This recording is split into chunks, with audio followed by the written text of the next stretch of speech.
Audience is a little limited, but I hope that will not deter people away from the fact that this is going to be a very, very, very thought-provoking and educational few hours. Priyani? Yeah, we have a really, as Sindhu said, we have a packed day, but not a packed auditorium. So let's get it packed. Who are the... I'm guessing everybody is local here. Anybody non-local, raise your hands. Okay, the locals, call your friends, call your associates, call other students. Also people who have organizations here. Sandeep, you should tell Action Aid India Association to be here. Let's fill this auditorium. We have really good panels up ahead. We have lawyers talking, we have activists talking, we have refugees talking themselves. We also have an actor who also likes to call herself an activist, Swara Bhaskar, who would be joining us towards the end of the day. And we have a prize distribution and award ceremony where we will be awarding 3 personalities at the end of the day today. So yes, let's get started and let's get this packed. Okay, so to begin with, we have Tenzin Sundu, who is going to be speaking. He's born to a Tibetan refugee family during the chaotic era of the Tibetan refugee resettlement in the early 70s. Tenzin is a writer, poet, activist. He published his first book of poems, Crossing the Border, in 1999 and won the Outlook Picador Award for Non-Fiction in 2001. Tenzin then joined the Friends of Tibet India in 1999 and campaigns among Indians to win support for Tibet. His writings have been published globally. As a poet, he represented Tibet at the Sahitya Academy's second South Asian Literary Conference in New Delhi during the Poetry Africa in Durban in 2005 and at Jaipur Literature Festival in 2010. But as an activist and writer, Tenzin fights tooth and nail for his country's freedom and plays an essential role in the Tibetan political struggle. So, Tenzin? Yeah. Ah, there you are. Yeah, please, you are welcome to join us.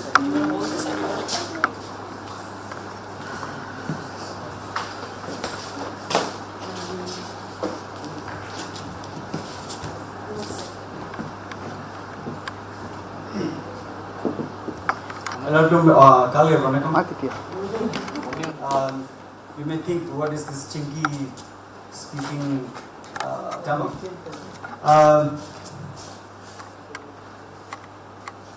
My name is Tenzin Sundu. I'm a Tibetan writer and activist. Many years ago, I studied here. Lala College, Munu Varcha College, Padichanja, Konjo Tamil, Pesranga, Konjo Yeldre, Purikara, Konjo Terion. It was the point of time when I came out of the Tibetan community that I realized that I'm a refugee. Up until that time, you know,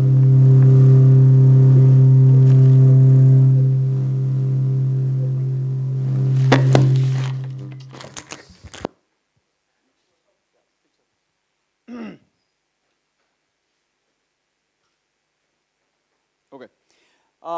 So I'll briefly talk about just the idea of Tibet, because even today, even after Galwan Valley, even after Tawang, people are very less knowledgeable about Tibet. What is this problem of Tibet, and why are Tibetan refugees living in India? What you see behind me is a Google Earth map, where map of Tibet is imposed on it. So you could see Tibet right there in the heart of Asia with other neighboring countries. And you must be wondering how come that Tibet is so big. Tibet is big because it's always been this largest, geographically, the plateau in the world. And is also the highest plateau. This one country which is 2.5 million square kilometer of land, which is 25 lakh square kilometer of land, rises above sea level to about 4,000 meters above sea level, which is 4 kilometers up in the sky. We get almost about 8 to 9 months of winter, where in most of places it's cold desert.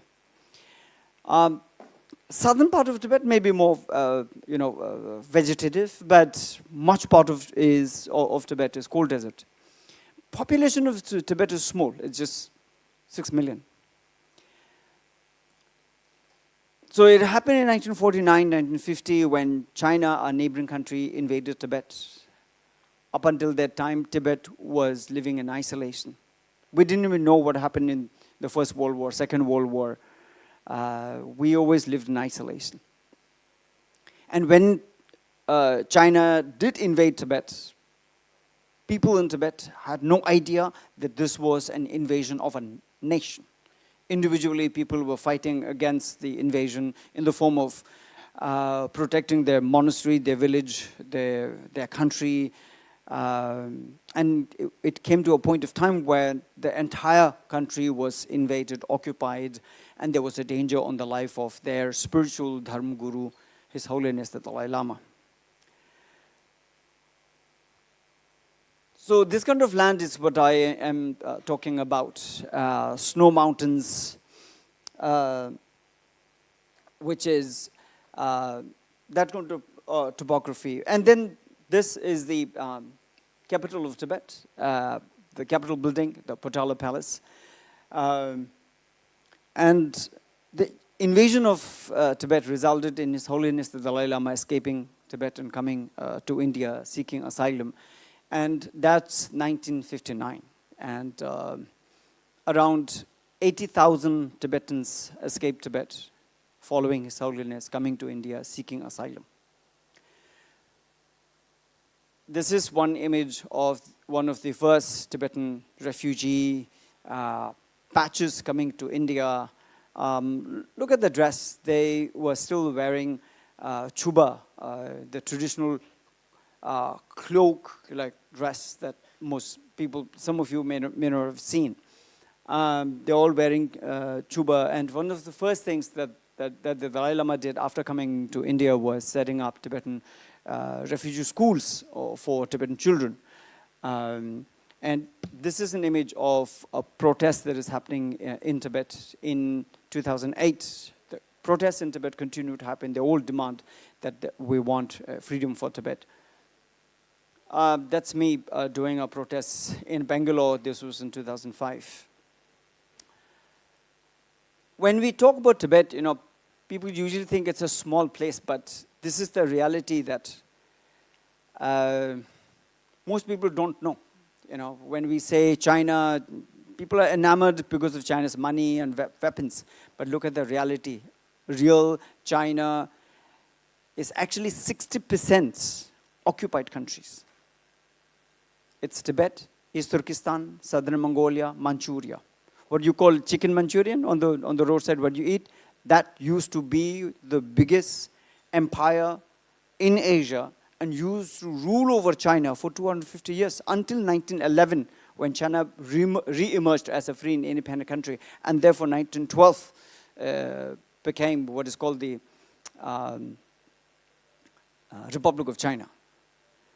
So you see, this is a reality that we must all know, and from here we understand the idea of Tibet. This is the Tibetan national flag, first created in 1916. Today, this is the symbol of hope for Tibetan people. And this is from my altar, His Holiness the Dalai Lama and Mahatma Gandhiji. Tibetan refugees up until now, almost about 150,000 Tibetans live outside Tibet, 6 million Tibetans inside Tibet. We run Tibetan government in exile from Dharamshala, Himachal Pradesh, and that's also the place where His Holiness the Dalai Lama lives. And I also live there. I'm actually coming from Dharamshala via Delhi to here today. Right in the middle, I want to thank this group who have started to talk about rethinking refugee. In fact, it could have been talking refugees because no one talks about refugees in India. So this is, at least to my mind, this is the first event where there is some discussion about refugees. India is one country who is not signatory to Refugee Protocol and Refugee Convention of 1951 and 1967. But India is one country who has accepted large number of refugees. When I say refugees, I'm talking sentimentally, but in reality, it is not even refugees. These are asylum seekers. And these are foreigners living in India, whether they are Tibetans or Sri Lankan Tamils or Burmese or Nepalese or Bhutanese, Afghan, Iranian, Sudanese, Tanzanian, people from different parts of the world. And all of them live in India for a period of 1 year. Now I'll show you 3 interesting documents that we use here. So for all refugees, not just Tibetans, all refugees living in India, as I said, when I say refugees, it's just sentimentally calling ourselves refugees, but in reality, we are all foreigners living in India. So this is the paper, it's called Registration Certificate, RC, Registration Certificate. It's not your driving license or car ownership RC. This is the registration certificate which says that you are allowed to live in it. It's a stay permit. This is valid for 1 year. And at the end of the year, you have to renew your stay. Now, suppose if the person wants to travel abroad or outside for any meeting, conference or anything, but where I also go, is then the government of India issues a paper called IC, Identity Certificate. It looks like a passport, but just in yellow color, which is very unusual for a passport. So this is not a passport, it's a travel document. With this, you can, if you receive visas from many of the countries, then you can travel. Many countries like China and Pakistan, or many of those countries do not give recognition to this paper, so we are not able to go to those countries. But if you do get visas from Europe or America or any of those countries who give recognition to this paper, one can travel to those places. So this is my second paper. It's a travel document. And then I have a third one. This is our Tibetan communities document. This is to show that you are a Tibetan and therefore a subject of Tibetan government in exile based in Dharamshala. And we make an annual contribution of 78 rupees as our contribution to the Tibetan government in exile's funding. So now you see I have 3 papers. But adding all 3 of them do not even make a passport. Therefore, I am a stateless. Now, a stateless would mean that I don't have a passport, I am not citizen of any independent country. And that therefore, even Tibet is not recognized by any countries in the world. And mainly not because they didn't want, but because they are all either scared of China or they are trading with China. And therefore, no one gives any recognition to Tibet. But when China invaded Tibet at the time in 1949, 1950, issue of Tibet came at the United Nations. And 3 important resolutions were passed in favor of Tibet in 1959, 1963, and 65. But these were not in implementation. Now, an exile is someone who had to escape his or her country and come to a new place. Because there's immediate danger, there's persecution happening, and in case of Tibet, there is a genocide there. When I say genocide, it's a serious term. You just cannot call any killing or persecution genocide. But here in this case, in 70 years of Chinese invasion of Tibet, we have lost 1/6 of a Tibetan population. 1 million Tibetans out of 6 million Tibetans have been killed by Chinese invasion and occupation. More than 6,000 monasteries were destroyed. These were the cultural houses. These were the centers of learning for Tibetans. Those were destroyed. We now in Tibet, other than the Potala Palace and Chokang, there are hardly any important monasteries, cultural houses surviving. Whereas now that we can see are rebuilt later. There's been ethnic cleansing that is happening in Tibet.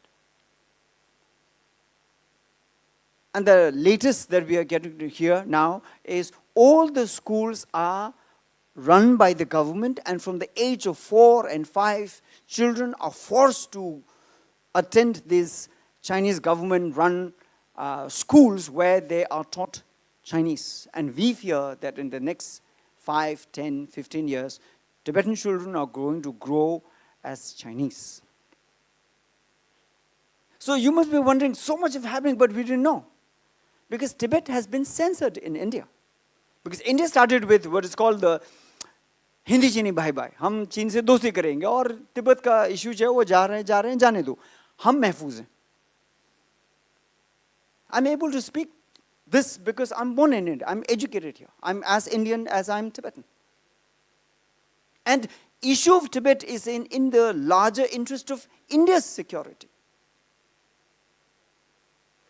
After Galwan Valley, India has awakened.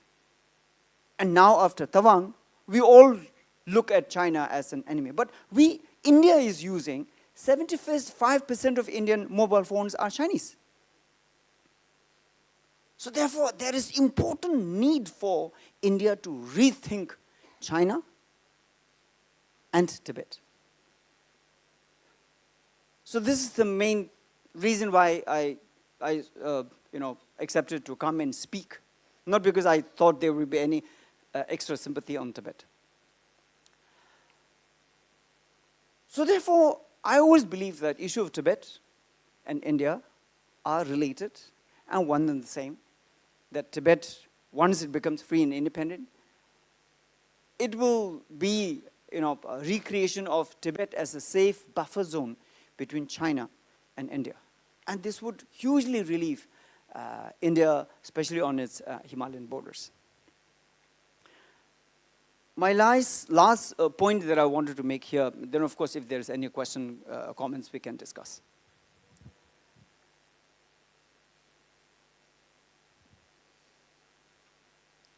For us as refugees, we have lost the freedom to live in our own country. We are unable to settle down here, and we cannot go back. So the refugee's life is neither here nor there kind of a situation. It's not the facilities, it's just that you are unable to feel that you're going to be home. But then we learn so many tricks. We learn languages. We learn to integrate, coexist, as you say in your slogan. And I have now come to this belief that exile is the most fertile ground for growth as a human being. Citizens, they run the risk of imprisoning themselves in your homes, in the comfort of your homes. And I've seen, and I know many friends who would say, I get to sleep, or I fall asleep only in my home. I cannot sleep anywhere else. While as an activist and also being jailed in so many different places, I've learned to feel at home anywhere. And being the activist, every time when Chinese prime ministers, presidents come here, we go out to protest, we get jailed. I've been jailed so many times. It's been 16 times. So I've kind of become jail expert now. And in jail, I've found and understood that the best pillow is your pair of shoes, especially when it's upside down and your soul is smooth and good for your cheeks to sleep upon. My shirt becomes my blanket to protect myself from mosquitoes. And the handkerchief that I always use, it becomes my towel to take bath in prison. And prison floor is one of the best places to sleep. You feel so comfortable and sturdy. I've learned to share toilets in prison with murderers and rapists and various other people. You see, once you come out of jail, you feel proud that you have done something great. But of course, going to jail for a good purpose, for an important reason, for a cause. And I want to end here that I found freedom in jail.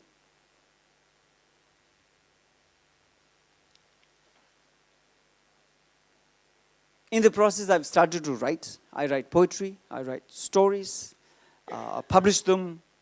So I'm the writer, I'm the publisher, I sell copies of my book on my own, and I travel. I travel all around the world. Mostly in India, all across India. I speak in colleges, universities. While being here, I've spoken in Madras University, Pondicherry University, Loyola yesterday, which is my alma mater. Two of my classmates are here, Sandeep and Tony. We studied together here in Madras many years ago. So I found freedom in this process. Of course, there is the political independence of Tibet. There's a political freedom movement going on. But there's also what about the freedom that you are seeking, your personal freedom? And this is what I found. And therefore, I may not have a home today, but I'm homely wherever I go. And because we are running a non-violent freedom movement, I believe that Tibet is not free, but Tibetans are free. Thank you. Now, if there are any questions, comments, maybe we can discuss. Yes, please.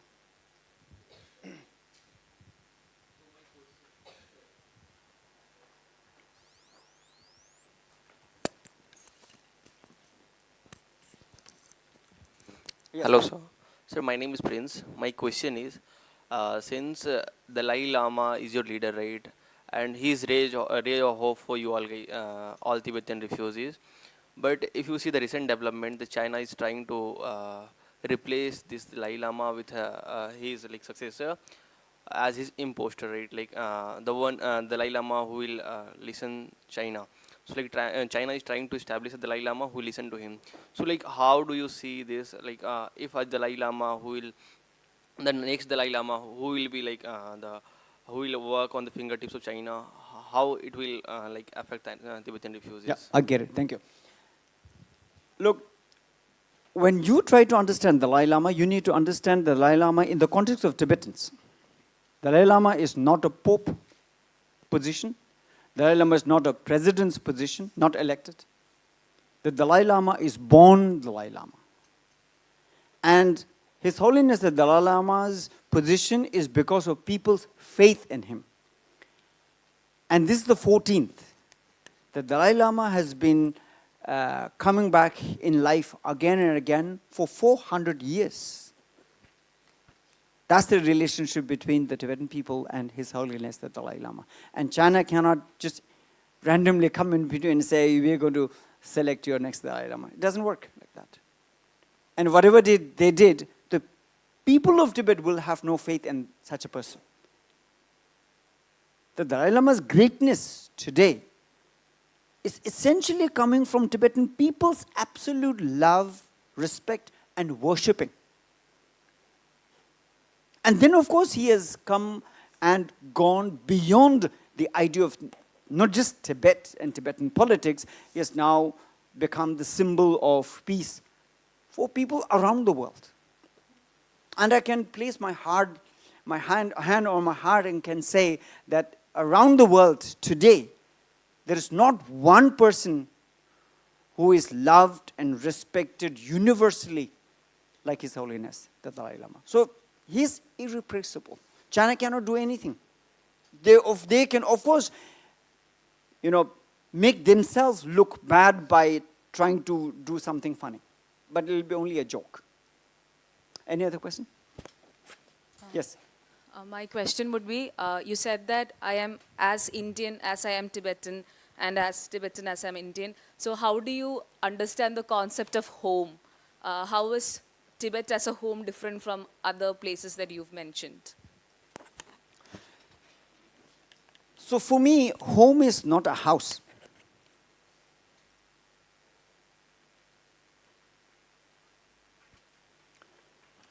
The capacity to feel at home should be here. All of you who live in your own homes, you have a capacity to link to your home. And therefore, you call your house your home. But for someone like me who is born in exile, for me, that home, the idea of home, also has to do with the homeland that my parents and family left behind, and we are all hoping to go back to that country. Of course, it sounds romantic and idealistic, but I love to believe in this romance and this idealism, that one day There will be one day we all go home. But what happens until that time? Are we not going to have a home? I believe that once you build this capacity to be at home, then you can be at home anywhere, wherever you go.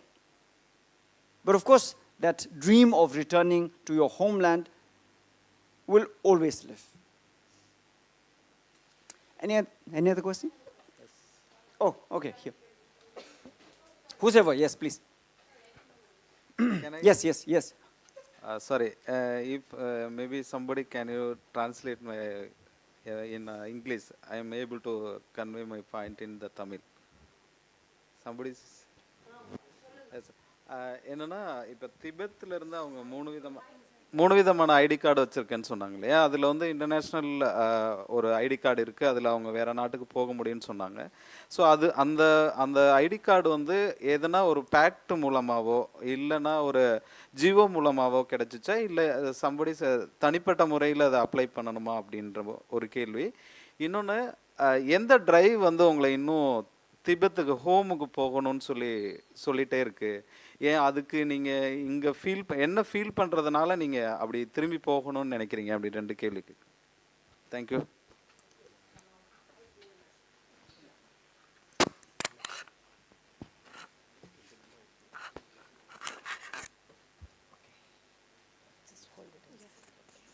Okay. The question that he has asked is like you have shown 3 documents. One of the documents actually meant for your international travel.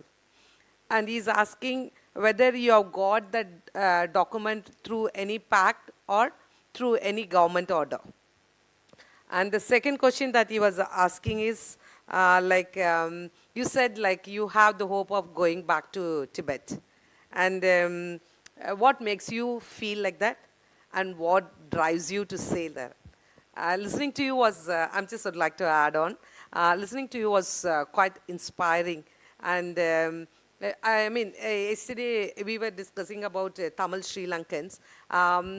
They were actually saying like they would, at any cost, they would like to settle down here in India. And also there are so many dynamics into it. Like if you look into the camps, there are about 28,000 who are actually Tamilians, but still they are actually having the status of refugees. And you are actually quite hopeful in your experience. And what message or what you would like to say for the other refugees who feel like that? Thank you.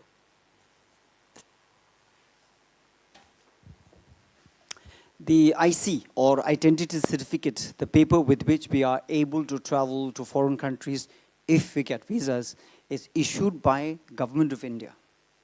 It's a Government of India's document. And it's issued not only to Tibetans, people who are given asylum in India, as I said, for a period of 1 year. They can apply for an IC. And with that, one can travel to foreign countries. You talked about hope. You are asking this question about hope.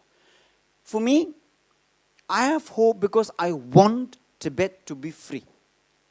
For me, I want to go back to my own country one day. My hope comes from my desire to be in my own homeland. It doesn't mean all Tibetans are like this. There are many Tibetans who are settled in India. There are many Tibetans who are settled in Western countries also. But I'd like to believe that most of Tibetans would like to return to their homeland one day. Because I'm born in India, that too before 1987, I can apply for Indian citizenship. But most of us, we have not applied. Because we have hope and we want to go back to our own country one day. Once Tibet is free and independent, then of course one can always come back to India to visit or meet Sandeep Gupta and stay in his house, or Tony, and I've met a number of friends here in Madras and also in different other places. But essentially, I like to believe, this is my belief, that refugees had to leave home.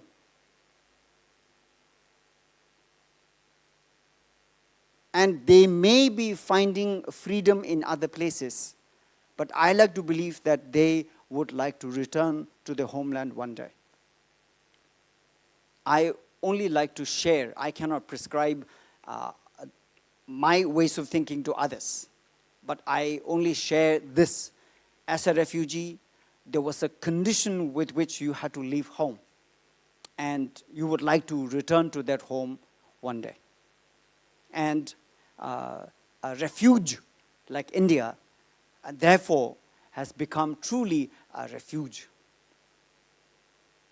that has given us security, protection, and also given us the freedom to practice not only culture, but also learned democracy from India.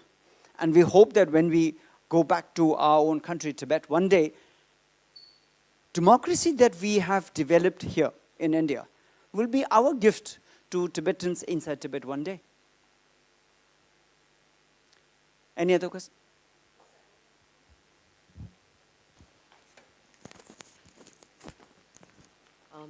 Tenzing, it's always delightful to listen to you. I've been hearing you and reading you for many years now. My question is, in contemporary times, do you see collaboration between the Uyghur community and the Tibetans, given what's happening with the Uyghurs? And yes, and do you see that happening, and has that been, because I've only met one Uyghur many, many years back in Delhi, but otherwise I do not know how well as a political community they are outside of, outside the country. So if you could just talk about that a little bit. Collaboration between Uyghurs, Tibetans, Mongolians have been going on for almost about 40, 50 years. And it's getting stronger. Because increasingly we see that we can not only relate to each other, that Chinese aggression on the Uyghur people, on the Tibetans, on the Mongolians is getting stronger. Just like how China is troubling India, and India is getting closer to Tibet. So this collaboration is already going on. I'm just hoping that one day we may be able to rise up in Tibet, in East Turkestan and southern Mongolia together in those occupied countries. This will be a nightmare for China, especially Xi Jinping, who is already facing trouble in his own country, where Chinese people are demanding Xi Jinping to go. Chinese people are demanding Chinese Communist Party to go. And when that happens in these occupied countries, this will be a nightmare for Xi Jinping. And I truly believe that such a person, for his own legacy, for his own name, for his own power, to run a country of 1.4 billion population and an area of 9.6 million square kilometer of land, to run it as a dictatorship is just completely wrong. He must go.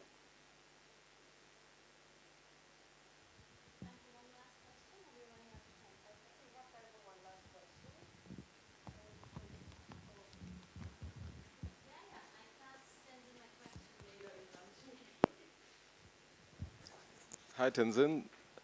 I just wanted to know, the next world war is going to be based on fresh water, and how far Tibet is connected with this concept.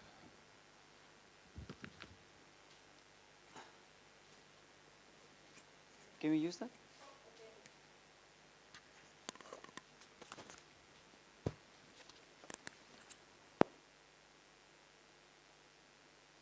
Okay, because the question was about fresh water in the Himalayas, I wanted to show you the map, the Google Earth map, where you could actually see that Tibetan Plateau is the origin place for most of the important rivers in Asia. Does it have the laser? Yeah.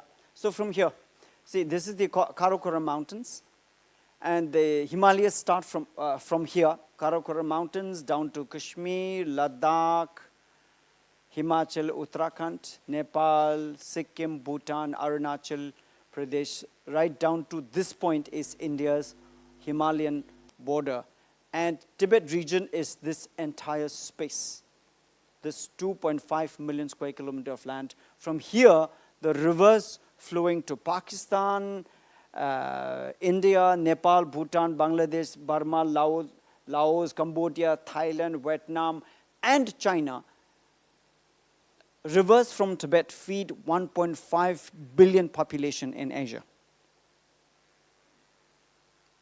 And therefore, from here, you could see how important the plateau of Tibet is. And in geopolitics, people always say, whosoever controls Tibet controls Asia. I don't really think there will be a third world war as such, and I wouldn't like to want such a terrible thing. We should, as human beings, you should have learned enough from First World War and Second World War, and there should have been enough already. But I think a number of countries are already contesting to see where the last storehouse of fresh drinking water is and what is going to be the calculation. So therefore, India and China are likely to contest for the fresh drinking water from the Himalayas. So this will be a major contesting point. So at the end, I just want to read one poem. This is a poem I wrote in Bombay. It was a point of time when I fell in the company of what is called the Bombay poets, and we used to be invited to some rich people's homes for high tea and early supper and poetry readings like this. Because I didn't have a place to stay, I was a Bombay University student.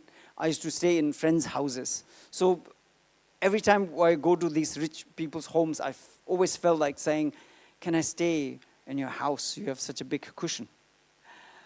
So I loved the idea that one could make such a proposition. So I wrote a poem as my proposal. And this proposal in the form of a poem is what I want to read here. This proposal was handwritten, made 20 copies, and given to 20 rich friends who have big houses. And I gave to them as my proposal. What happened to the proposal, I'll tell you later. But I read the proposal first. So the proposal goes like this. It says, and it's quite a dangerous one. Just imagine this proposal has been made to you because you have a house. It's a dangerous one. It's going to change the architecture of your house. It says, pull your ceiling halfway down and you can create a mezzanine for me. Your walls open into cupboards. Is there an empty shelf for me? Let me grow in your garden with your roses and prickly pears. I'll sleep under your bed and watch TV in the mirror. Do you have an ear on your balcony? I am singing from your window. Open your door. Let me in. I am resting at your doorstep. Call me when you awake. So this was my proposal. And look at the audacity of the poet. He goes up to some of his friends and asks them, did you consider my proposal? And the shocked friends were saying, Tenzin, what proposal? So I remind them again, Arey, wo proposal I gave you in the form of a poem. Did you consider? Most of the responses were, oh, I thought it was just a poem. So that's about it. This book of poems, I've brought with me more copies. I sell this for 50 rupees. And look at the economics. I don't do any jobs as such. I don't take any, do any salaried jobs because I'm completely focused on my work as an activist, talking about Tibet and, inspiring further younger generation Tibetans to work. What I do is, I write poetry, publish books, go and sell copies, and with that, I pay for my or food and travel. And how I do is I get it printed for 9 rupees a copy, sell it for 50 rupees. And so far I sold 50,000 copies of this book. This is, as a book of poems, this is the bestseller already.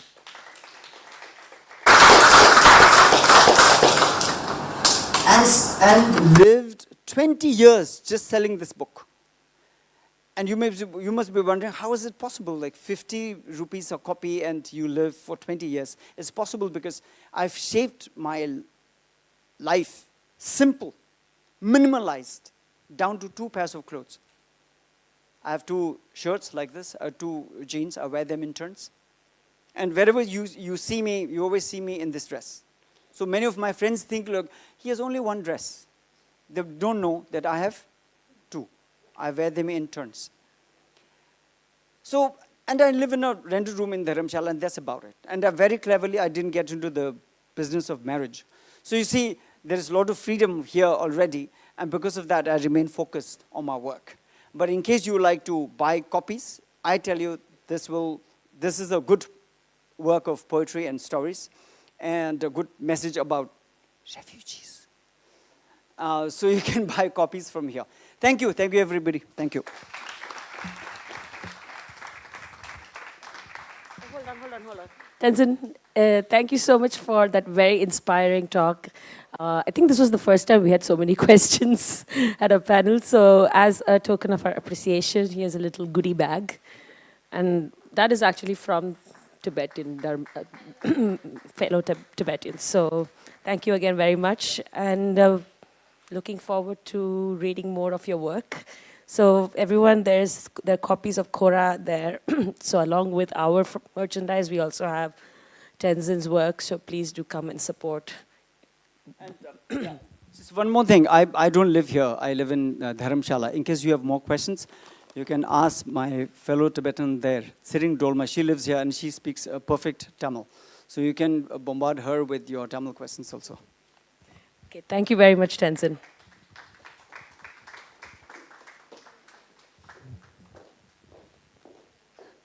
Okay, so we are going to start our next panel in the next few minutes. It's about refugee acceptance challenges, intersectionality, legal status, and Islamophobia.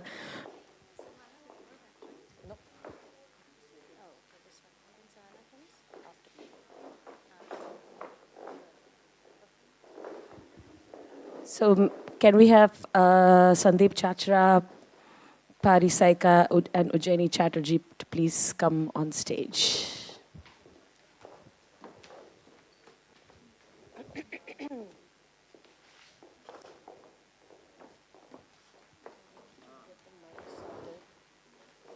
Mics. Shreya? Where's the one mic? Where's the other mic? I only have one mic. Where's the other mic? There, no? Yeah.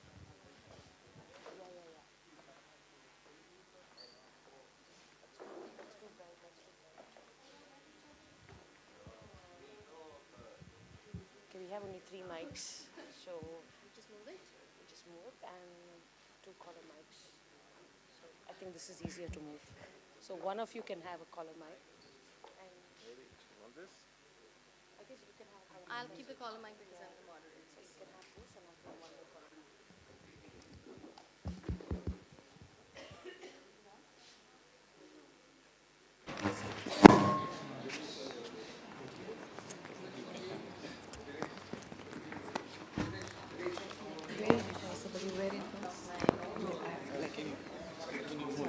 Yeah. Move like this side.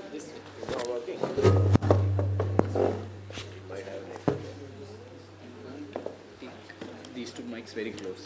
Okay. I'll keep it like that. She can wear this, no? She can wear You this. can wear it. Okay, so everybody gets it. I can help you.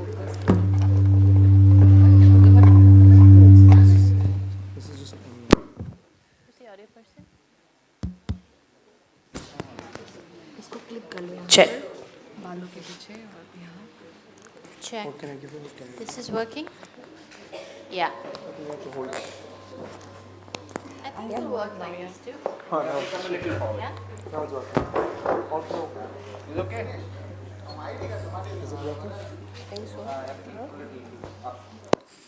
Yeah?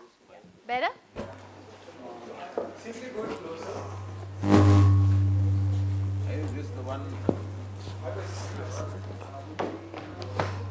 Maybe we can just use one of those for just the mic.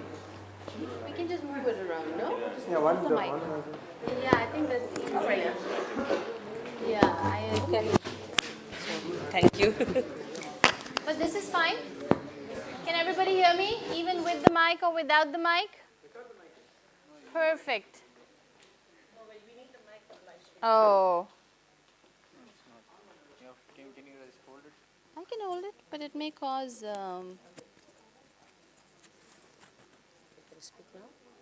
Check, check, check, check, check, check, check, check, check. Check, check, check, check. I'll hold it close.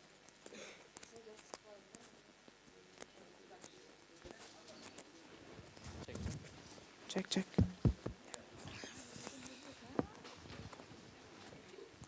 Now it doesn't come out. So I'm going to take my camera out. That's easy. All right, are we ready to start?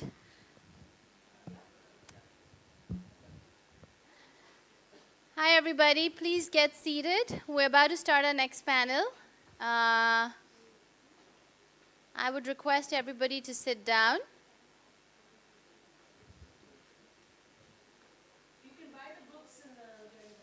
We're going to have another break soon, so you can then come back to the table and buy the books. Okay, it's hard to follow the poetry of Tenzin Sundu, but we have experts here, and we'll try to do our best, right? Okay, so we are going to talk today about refugee challenges. We have been talking about refugee challenges since yesterday. But we're going to focus a little bit more on issues such as intersectionality, issues of gender bias, issues of discrimination based on religion, region, and any kind of ethnicity. My name, as you all know, is Priyali Sur. I'm the founder of the AZADI project. I have Sandeep Chachra with me. He's the executive director of Action Aid India Association. Saikia, she is a wonderful and award-winning journalist, and Ujjani Chatterjee, right? Not Banerjee. Ujjani Chatterjee, who is also a young lawyer who's taken up very crucial critical cases and is fighting on, is also going to take the fight on other refugee cases. Okay, so let's get started with Pari. My first question is to you. You've done a lot of work on women refugees and how being in a refugee situation makes them very vulnerable. So here when we talk about intersectionality, maybe talk a little bit about the stories you've done on how being a refugee as well as being a woman and coming with so many intersectional biases impacts them. Yeah. Hi, everyone. So yes, I started working on refugee back in 2018, when I started receiving a lot of tip-offs on like so many Rohingya women coming to India and being sold as brides to parts of India, like in Hyderabad and in Kashmir, okay? And every time I try to ascertain the facts, cross-check the facts and find the source behind it and look like a clue to start my investigations, I would end up in nowhere, because initially nobody would accept that such a thing was happening, Rohingya women, because I covered Rohingya for that was my first investigation on refugees, and it was so difficult, Priyali, because nobody was accepting the fact that Rohingya women are being trafficked to India and are getting sold as brides, okay, and second, some people actually had no clue about it. Such a thing is happening among Rohingya women could be living among them. So initially, it took me 9 months to finally, ascertain and find these women. After 9 long months, I got a call from someone in Kashmir, and he tells me, Madam, you are right. These women are here. They are Rohingya women who were sold, who got trafficked and sold into men who were like double their age, who were disabled, who have mental issues. They're forcefully married. So like, aap aa jao. And that's when my investigation started. So it was the July of 2019 that I landed in South Kashmir's Anantnag district to meet my first case, who I named Muskan in my story.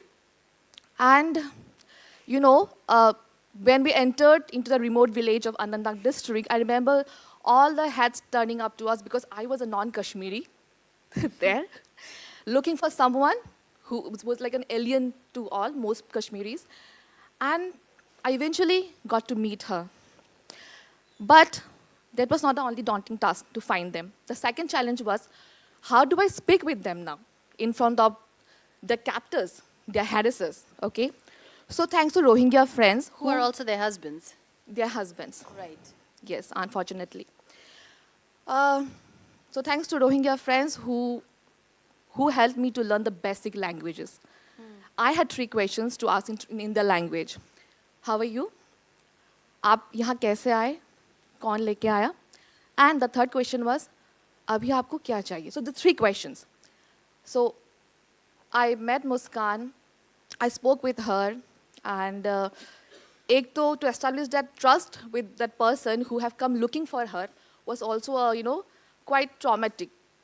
Like, why she is here for me? Okay, but the language helped me. Okay, and I remember after our conversation and all, I could, you know, when I recorded her and all, and I had a friend from Kashmir who helped me in distracting all the, you know, all the people out there. So when I came out from the house, you know, Muskan made some gesture to me, like, you know, I need to speak more. So मैंने, like, you know, I asked her in-law, I need to use a loo. So I went inside. She grabbed my hand and she took me to the toilet. She locked both of us from inside. And I was like, Didi, मुझे आपको कुछ दिखाना है. Muskan tells me. So like, huh? She pulls up her salwar kameez and pointed towards a deep cut mark at the lower abdomen. That was the result of domestic violence. Soon after, she gave birth to her second child. Okay? And she also went to police station to file a complaint. And the police just quashed it and like sent her back, no, ab ghar jao, ek to aap yahan ke nahi ho, this and that. So she tells me, Di, what to do? Right. How do I get out of this? I have 2 kids. Yeah. I don't belong there. Neither I belong here. I can leave behind my kids. Yeah. So I asked her, what do you want? Her simple answer was, since I'm married, I have kids, I just want basic dignity. I want to be treated equally as other brides, local brides. I want to be treated with respect and love. And also, there are certain, you know, rules, you know, that are granted under Sharia laws because those marriages were, you know, conducted under Sharia law. So she wanted her rights. Her rights. So I'm going to come back to you, Pari, because it seems like what you have reported on is fascinating. Fascinating is not the right word again, but like eye-opening, right? So I want to come back to that again, but I quickly want to bring in Sandeep. I want to bring you in. So Pari speaks about being a refugee, a Rohingya refugee in this case, and a woman, and all the challenges that come associated with these 2 identities, right? The risk of being trafficked and being trafficked. As somebody who has done a lot of research as part of ActionAid India Association in this space, and also you all came out with a book which kind of told stories, global stories. Have you seen this kind of intersectionality, not just when it comes to gender and refugee issues, but other intersectional issues as well, globally? So for sure, and thank you, Priyali, for having me here. It's been a singular honor since yesterday, and thanks to everybody listening into very creative ways of talking about the question of refuge. And as Tenzing was saying a while ago, we need to talk refuge. So very nice to hear you too, and very inspiring too. And thanks to the refugee, rethinking refuge actually. I think that's a brilliant way of putting it as well, but also to the AZADI project. Wonderful. You see, I was just listening to a story. And to me, in this world today is this question called the citizen and the undesirable. So I can virtually categorize the world almost to who's a citizen and who's the undesirable. So I think that's where I'm coming from. The biggest challenge facing us is this question that citizenship has been equated with nativity. So where one is born, that is the native, and that is now completely equated with the question of citizenship. And I think that is what the idea of refuge, in some ways refuge itself is a revolutionary idea, let me put it that way. Despite all the humiliations people are facing, but it'll turn the world, in my opinion, because the idea of, and I'm not trying to celebrate the idea of refuge, but the idea of refuge actually unhinges or decouples, if I were to use that word, the issue of citizenship and the issue of nativity. It actually fundamentally decouples it. And I think whether it's the people moving internationally, international migrants, for instance, but much more so the refugees. They break that link, or they have the potential to break that link between sons of the soil, natives, you're talking of Kashmir, right? And the question of citizenship. And I think that's where I want to begin this sort of discussion on. So you're saying that it's more about global citizenship. They are able to break this link, right? You see what's happened, what's happened in the world in this past. I mean, there are three basic triggers, let me put it, to my mind.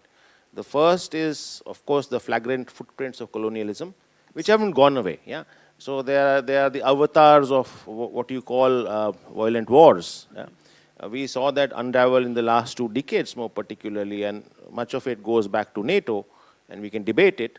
But whether it's Syria, whether it's Afghanistan, whether it was Iraq to begin with, and you have people being compelled or forced to leave. UNHCR's estimate, if I remember the figures correctly, is about 82 million refugees, which is double what was in the last decade, in this decade. Yeah. And now there's a second trigger, which the last panel in the evening was speaking to. People seeking refuge on account of climate crisis. ActionAid and CANSA did a study more recently, 2020 and 2021. And what we saw, what we estimate, basis of ground data, is about 62 million people being forced to migrate internally or to seek refuge on account of what is called climate crisis in South Asia. So I think there's the second trigger there. So you, as a result, have roughly, sort of over 1 billion people, or it will come to that at some stage in the near future, who are decoupled from where they were born and where they would be. Take the instance of Rohingyas. 2 weeks ago, I was in Cox's Bazar in the Rohingya camps, and what young kids were telling me, what young girls and boys were telling me, separately, of course, because they are all segregated, and there comes the question of patriarchy and the intersectionality that Pari was speaking to, and they'll have different futures. For sure, one slightly better than the others, the girls, for instance. But what they were telling me, that we have no real possibility of going back. UNHCR says that on an average in a camp situation, people pass 26 years. The real life estimations are much more. So there will be children born, such as Tenzing when he was speaking, in exile. They will grow up.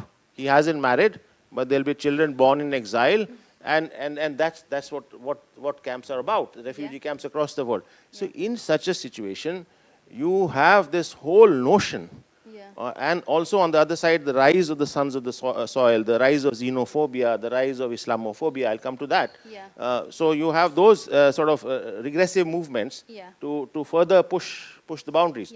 So I'll come back to the Islamophobia and the point. And Ujjani, I want to take a question with you. But just before that, one short answer from you. Since you talk about the beautiful concept of refuge, which I think is beautiful if applied correctly. Absolutely. Right? When we talk about, since we're sitting in India and we're having this conversation, when we talk about India, when India doesn't even become a signatory to the 1951 Refugee Convention, how is it that we can ensure that this concept of refuge is given non-discriminatorily to everybody who comes here? See, I am not celebrating or talking about the beauty of refuge. I'm saying it's a revolutionary idea which will change the way we look at the question of citizenship in future. So that's what I'm trying to say, just to be clear.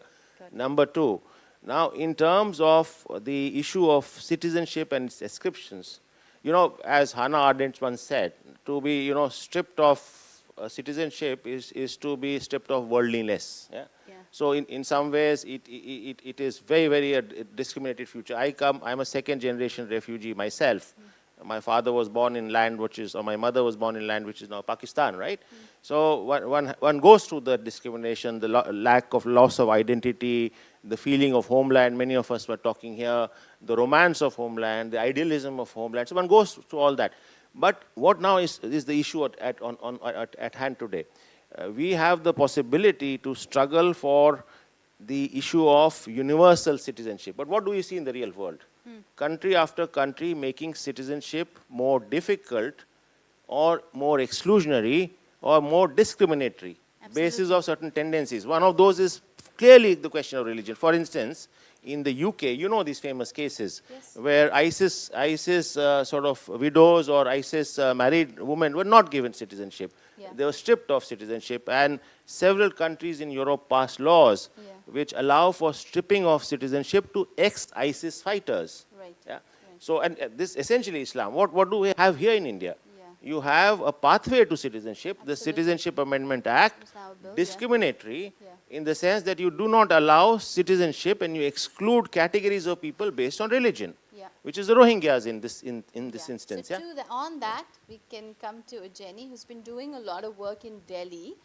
And since Sandeep has already touched about Islamophobia, right? We're looking at a population, which is the Rohingya population, which is primarily, in fact, is Muslims.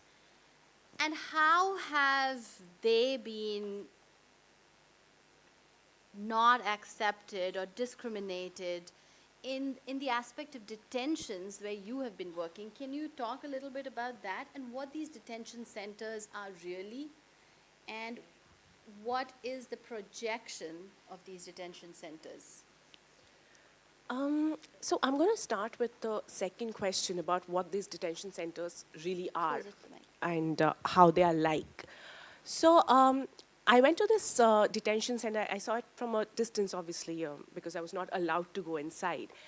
It's near Inderpuri in Delhi. It's a locality called Shehzada Bagh, and surprisingly, it's called the Seva Kendra. So where I'm not sure what seva goes in there, but I applied to represent a client and meet her inside, and for that I went to the FRRO. I'll talk about my meeting with the FRRO officials who have a Rohingya cell now, and I'll talk about that in a while, but I want to tell you about my first impressions of what I saw there. I was not allowed to go inside. I was stopped at the gate with armed guards who had military costume, like military outfits, uniform men there. And I mean, I was locked out, and I also, as I went, there were two others who kind of accompanied me. It was the 3-year-old child of my client and her sister, who is now looking after the 3-year-old child because my client is now in detention. So they wanted to, the child wanted to... I just want to clarify this because it's important. So your client is a 3-year-old child whose mother has been detained, and the child hasn't seen the mother in 2 years. In 2 years. Yes. So the child intermittently has been going in the detention to meet the mother, but again, meeting is also at the whims of the officials there, who, if are a little kind-hearted and nice, allow the child to go meet the mother or give certain food or fruits. But sometimes when they're strict or they really understand the national security danger, they do not let them meet their 3-year-old children. And what is the reason for detention of this woman? There is no reason. The point is that most of these women, children who are in detention, and men of course, almost all of them have UN cards, which recognizes them as refugees. So there is no reason that the refugees know of or we know of for which they have been detained. And they're just going unrepresented. Now, if I speak from the point of law, no matter what the crime is or what the issue is, when you are under detention, first, you have the right to know for which you have been detained. And second, the most important part is communication. You have the right to communicate with your friends, relatives, and most importantly, meet a lawyer. And no matter how many applications we've given to the FRRO, we have sent emails, we've given handwritten applications, and it's all been not responded to. Yeah. And I want to speak a little about the conditions within the detention center that people who were previously in detention and left out, and not left out of compassion, but left out because they were on the verge of dying.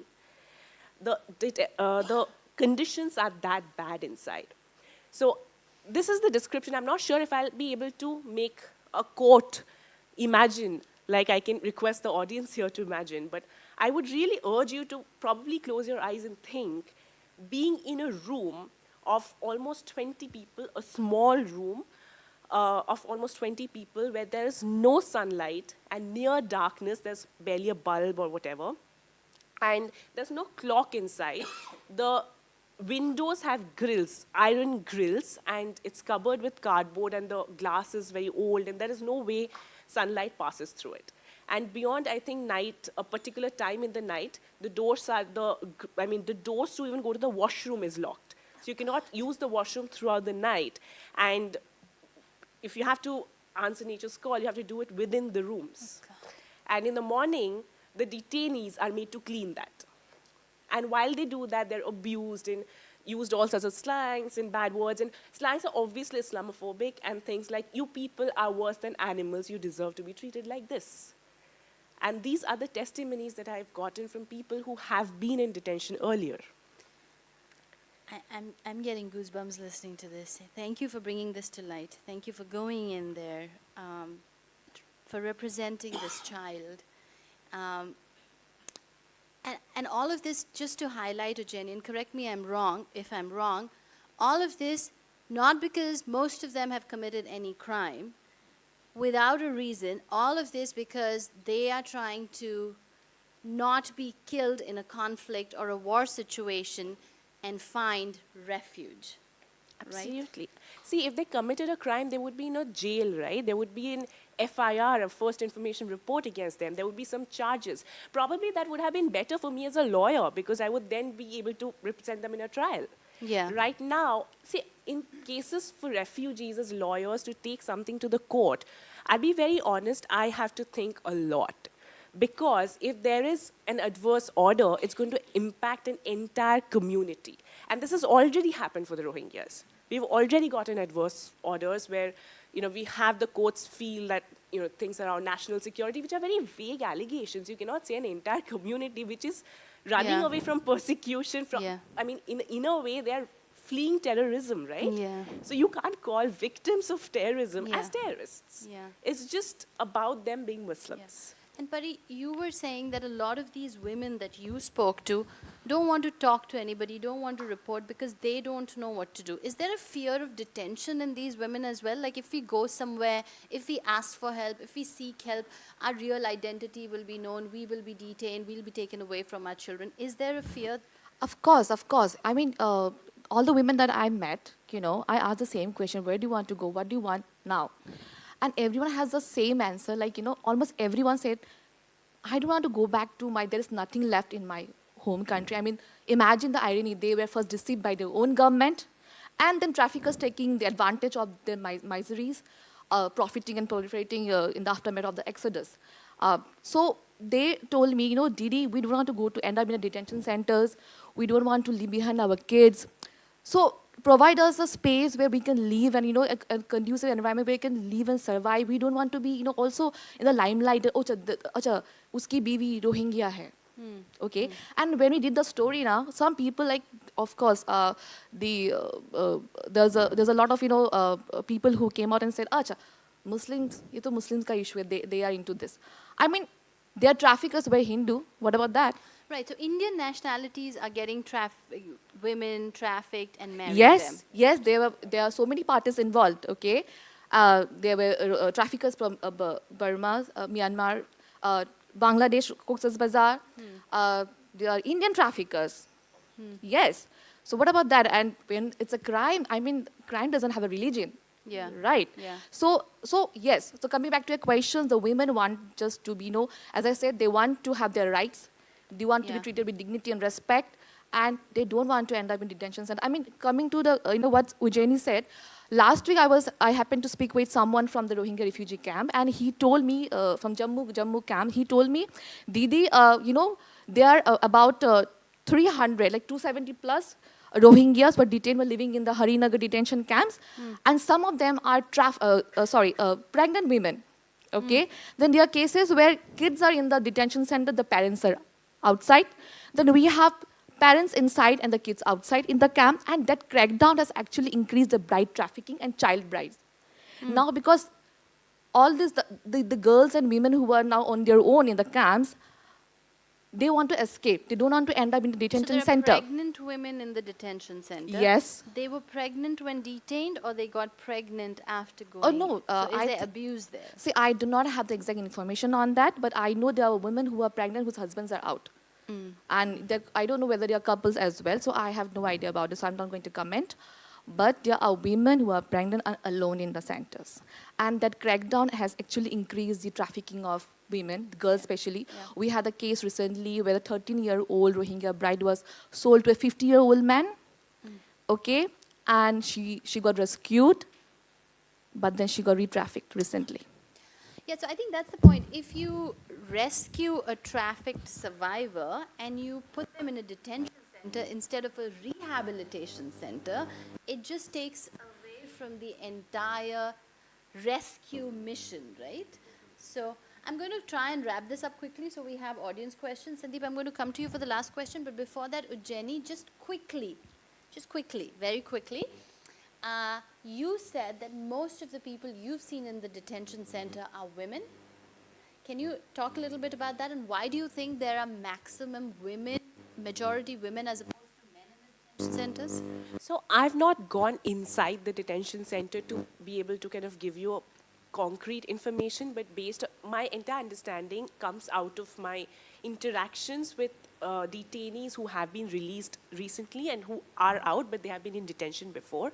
But yes, most of them inside are women, but I do think it also relates to what Pari was talking about. A lot of women who have been rescued from human trafficking have been sent to detention. And this also goes with my conversation, which I had with the informal conversation, of course, which I have with the FRRO officials in their Rohingya cell when I went to apply to meet a client. They said that, you know, they are all rescues from being human trafficked. What would they do if they come out? They'll be trafficked again. So it's better they're inside. So, Sandeep, I have a hard question for you to wrap up.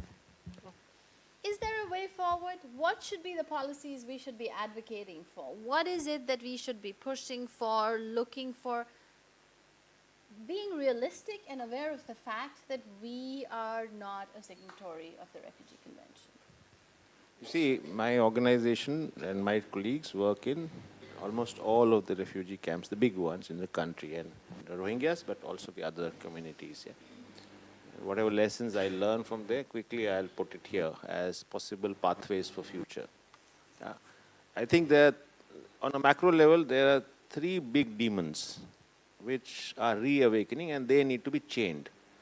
There's the demon of race and caste. We heard Arivu yesterday here. Yeah.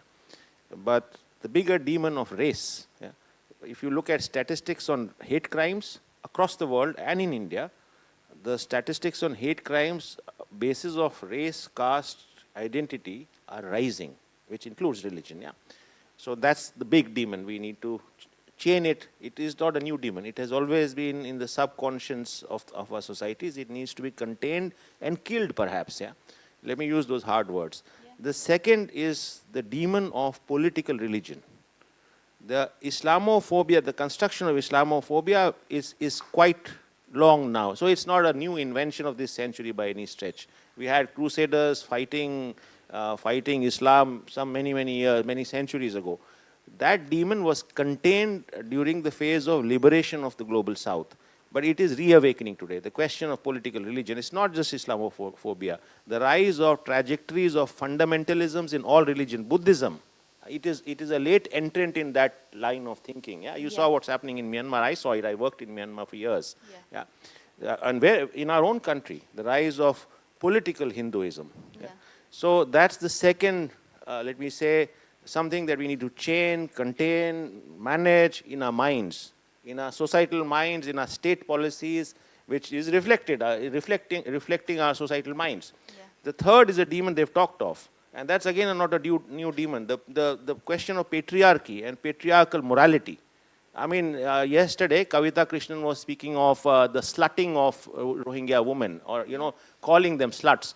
You mentioned quite the same thing. So I think these are the three demons we need to fight and struggle to contain. Then there are, of course, the more practical steps.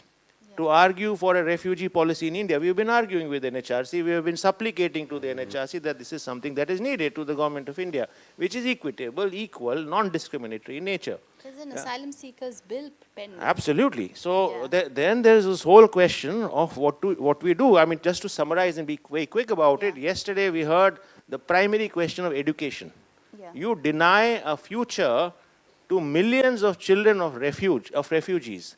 Basis of who they are. And so they have no place in the world tomorrow. They become wage hunters and gatherers in your society, not even allowed to wage hunt and gather because they're in camps. If you go into refugee encampments, they do not have permits to work. So I'll argue that at least as a humanitarian step, if nothing else, even if not a right step, please let the people have work permits, even if they're temporary. Absolutely. So you don't condemn a whole future. The question of livelihoods, the question of dignity of living itself. So I mean, there are many basic steps. The COVID unmasked to us. We were always unequal societies. COVID only unmasked to us the demon of inequity. And exaggerated it. Yeah, and also in some ways, many would argue that people flee because the so-called welfare states did not deliver to them. Having worked in Afghanistan, let me tell you, a lot of people, landless people, informal workers in Afghanistan do not see hope. And the state hasn't worked.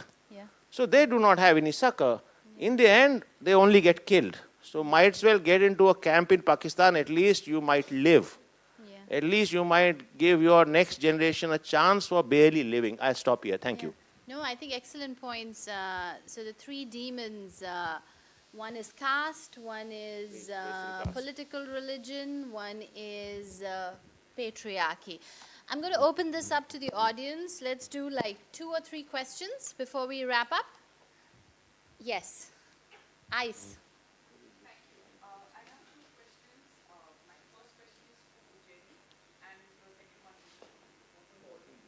Can we give a mic?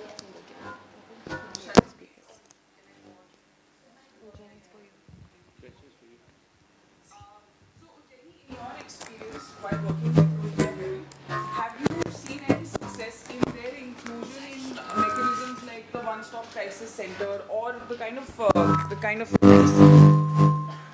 of systems that exist to combat violence against women or to ensure redressal mechanisms? What has your experience been like negotiating those spaces for refugee women?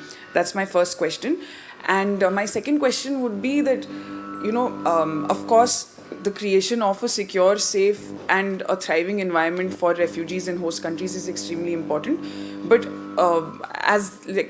how do you think the international community should now respond to countries that are creating these refugee crises? Because we've seen the imposition of embargoes and economic sanctions, and more often than not, they end up impacting the population of the country than the dictatorship or whatever kind of rule is going on there. So if you have any suggestions as to how how different countries can start dealing with the centers of these refugee crises, that's something I would like some insight on. Thank you. So I'll speak about your first question about one-stop centers. And sexual and gender-based violence is a... can you hear me? Okay. See, sexual and gender-based violence is quite a serious issue within the camps, and for various reasons. Now, the one-stop centers, I had a chance to speak to most of the one-stop centers across Delhi, and I gave them a question particularly whether there would be willing to support refugees, and particularly Rohingya refugees, and most of them were willing to. And in my experience, if we tell them that there is a case that's come up and kind of refer them, they would not differentiate or refuse to kind of assist on the face of it in a situation as such. But there are other challenges, of course, which persist, that women themselves are a bit scared of approaching the police or talking about their issues, domestic violence and intimate partner violence issues, because if their men or the earning members are taken away or arrested, or if there is some kind of detachment around that, then their livelihoods also get impacted. And that's also something that we are trying to talk to women and trying to kind of convince them of the idea that it's not okay to be beaten up, because they think that he's feeding me and it's okay if he's beating me a little because he's also stressed. So stress is a very big issue in the camps, but there's a lot of work to be done, having said that, for one-stop centers and for us as service providers in issues of domestic violence and violence against women in general. So it's not perfect, but I wouldn't say it's terrible in the sense that there is so much discrimination and they would not even go out and support saying you're a Rohingya woman. That wouldn't happen. But for women in general, the one-stop centers, at least it's a good step, but there is some more work to be done. We have time for one more question. Unfortunately, we have to do only one more limited question. Anybody? I have a second question. I will have to answer. Sorry, you had two questions, right? Yes. Let's see if anybody else has a question. Otherwise, we'll come to your turn. Oh, Yeah. So coming to your second question about what we should be doing, the international organization, I think instead of people taking decision on the behalf of Rohingyas, we should be asking Rohingyas what do they want, right? Making them part of the decisions making. And when I went into Cox's Bazar Rohingya refugee camps and to Jammu and in Haryana and Delhi, many people, like young people, happened to tell me that, we don't want rations. That is not sustainable. All you want is education and skill development, because that is sustainable. Having to live in a 10.7 square meters of space per person, which is actually against the recommended international standards of 49 square meters per person. And Rohingyas are no animals that need shelter. You have given them shelters and food and ration, and a job is done. No. I think we need to provide them education, financial help, psychosocial help. And for that, I think institutions like Action Aid and Priyalis organizations can, come and help, and also, yeah. And I think, yeah. I just want to add a quick point here about what is a very important point about education. Now, we heard yesterday also, and it's a fact that Rohingya community is not able to get education because of the lack of Aadhaar cards. And in my experience, I've also seen that a lot of schools have refused to, because of right to education, or every child has a right to get education, right? But they have been asked to leave schools because they're Atankwadis. And this is quite an issue about education, because if we think that Rohingyas have to go back to Myanmar at some point, the education system also has to think about whether they should be learning Burmese along with Hindi, or how do we develop Rohingya, because the Rohingya language also requires attention in terms of its development of a script. And to, like, for example, I always feel that the Yazidi community has a Nadia Murad to talk about the horrors and the stories that they have faced. We need more Nadia Murad-like faces, and, faces which can be associated with the Rohingya community. So education plays that kind of an important role to even probably stop the genocide. I just want to add one or two small points and not take too much time. I think the question also to ask is, who is creating refuge and what processes are creating refuge? And I think in answering that question also comes some solution. I mean, if you look at statistics, the global south hosts most refugees. Our countries, I mean, we have problems. In India, massive problems, as we were discussing. Pakistan, massive problems. But if you look at it, Africa and Asia host most of the refugees. With the small exception of Germany, global north does not host refugees. So there the idea of common but differentiated responsibility, because you created it, so you must open your borders to people of color, to people of different religions. That is a fight and a struggle we must also continue globally. The response to the Afghan refugees was so bad in terms of what US took, 40,000, I forget the numbers. So I think these are also struggles we need to have, because more and more, given these situations, the question of right to return, which is so beautiful at heart, that I can go back to my homeland, and in some instances it may be possible in the next couple of decades or slightly more, hopefully earlier, but it is becoming more and more remote. And that is another struggle to have. So if we ask a Rohingya family, even if they want to go back to such persecution, yeah, go back to killings and slaughter, so in some ways it is going to be a long duty, and therefore our countries, our spaces in the north and in the global south need to be prepared, and these are the struggles of all of us. That is why I started with this idea of this whole issue of the citizen and the undesirable is the biggest, one of the biggest political questions of this century, which we all need to resolve and fight to resolve. Thank you. Thank you to all three of you for bringing up brilliant points. Thank you for the work you do. A big round of applause for the panel, please. Thank you. We'll take a quick 2-minute break after giving the presents to the speakers, and you can go check the stalls. So these are all small items by a Tibetan refugee, and this is the ActionAid India book. And it has a chapter written by me, so please read it. By me as well. This is the book, friends, and since I have it, I'll gift it to you, please. Thank you. So the point that Sandeep was talking about is something that we're going to cover in one of our following panels called Stop the War, Don't Stop the People.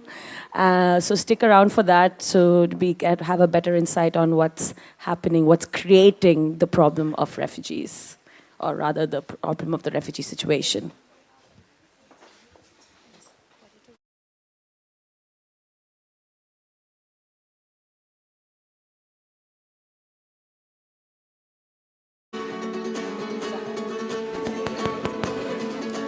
Chip.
I can push.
LED light. LED light.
Okay, we're going to start in like 3-4 minutes. So if you could settle down or inform people to settle down, come back inside, that would be great.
பில்லோட வாங்கலாமா என்ன suggest பண்றீங்க?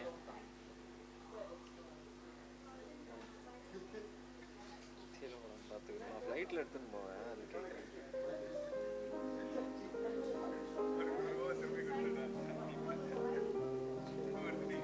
எவ்வளோ ஆகுது சொன்னீங்க total transfer மொத்தம் எவ்வளோ?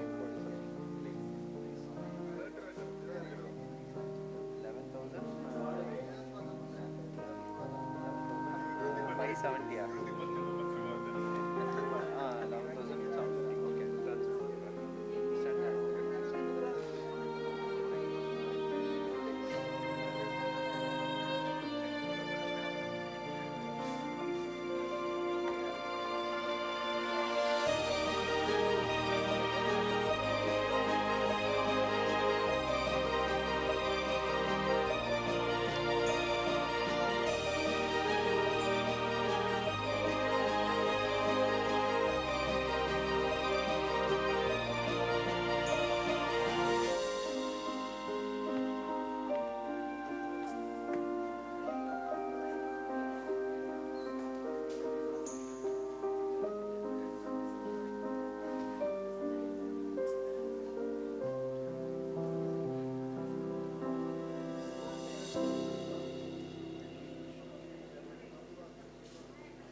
Okay, folks, if you guys can settle down, we're going to start now and then we break for lunch. So the longer it takes for us to start, the less time you have for lunch.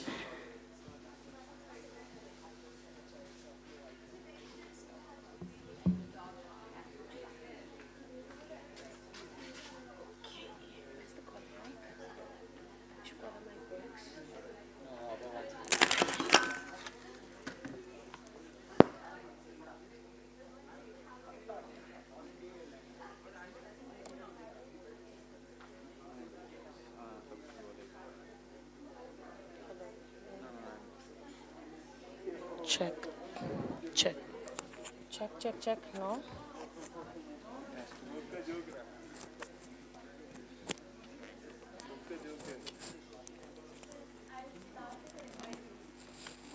Check.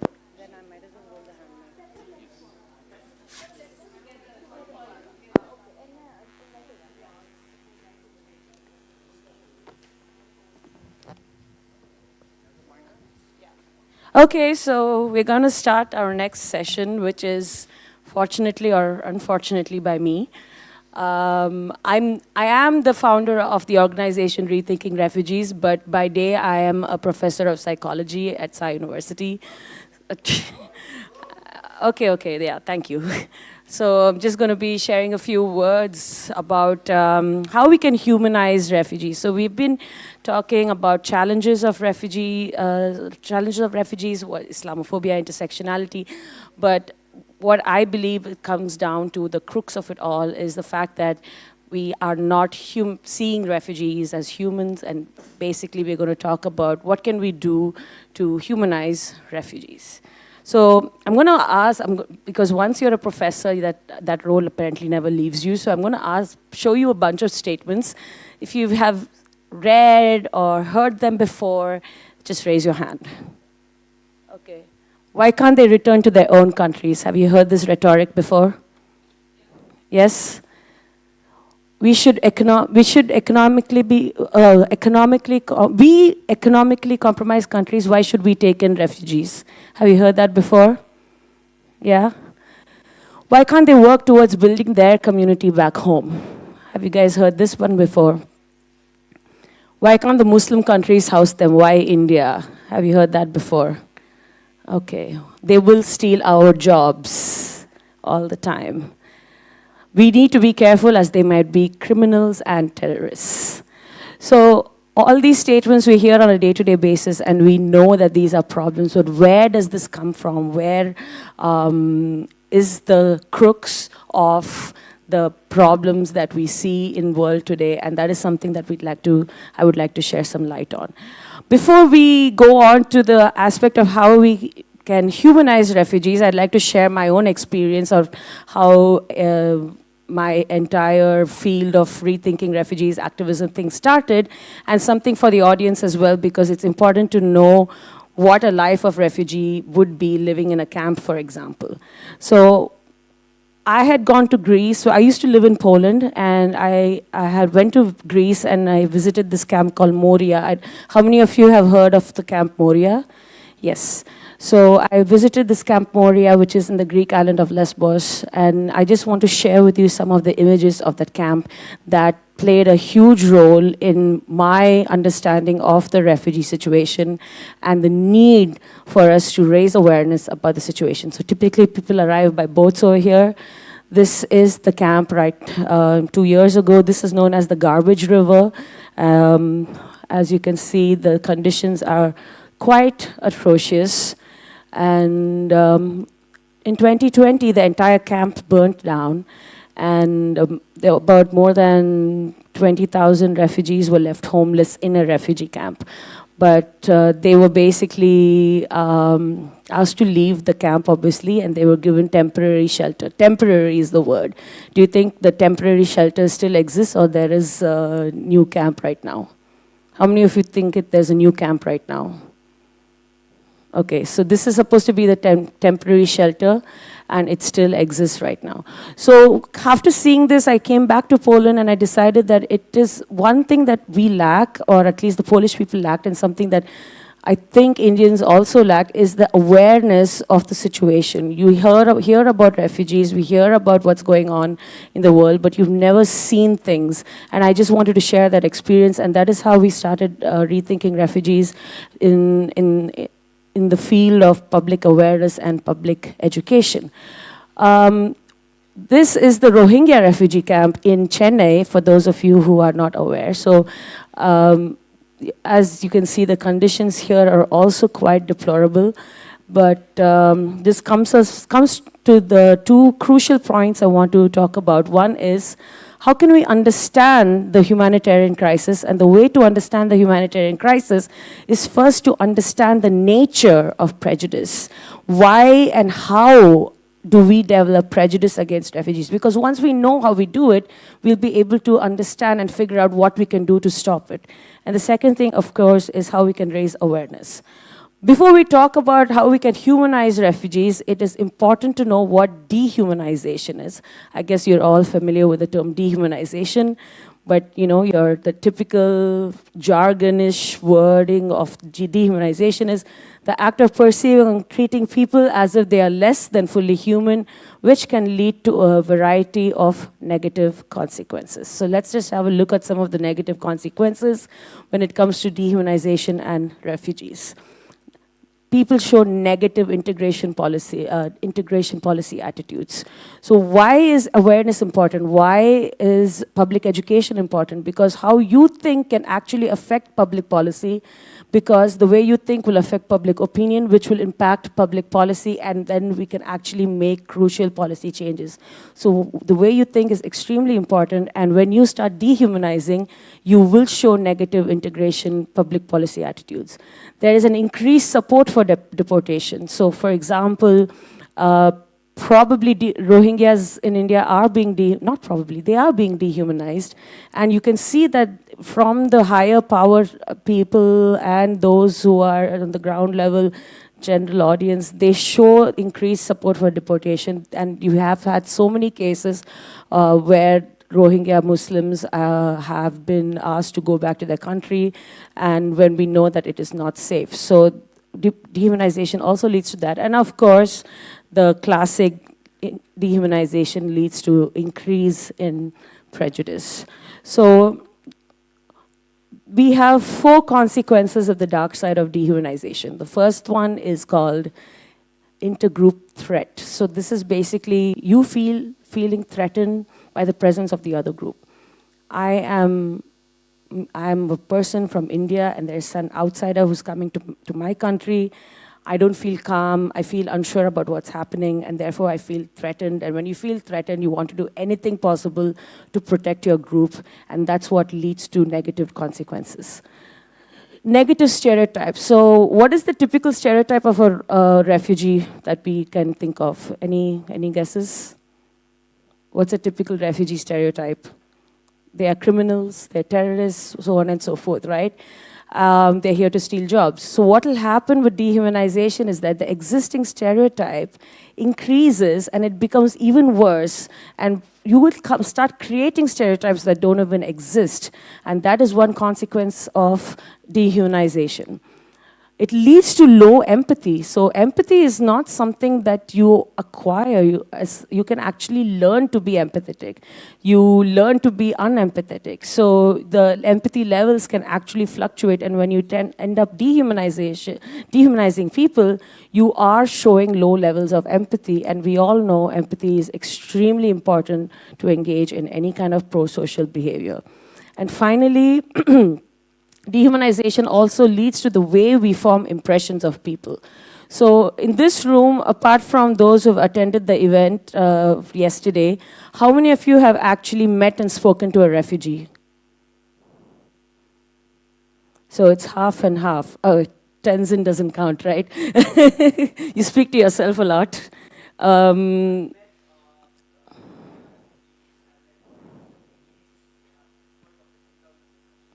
So when I asked this question to a lot of people in Poland, for example, or even when I first gave this lecture at uni, not many people had met refugees. Most of the information they get is from media, from news reports, from what you watch in movies, television, and that actually creates quick impression formation. So when you start dehumanizing, the way you form impressions goes to a negative direction.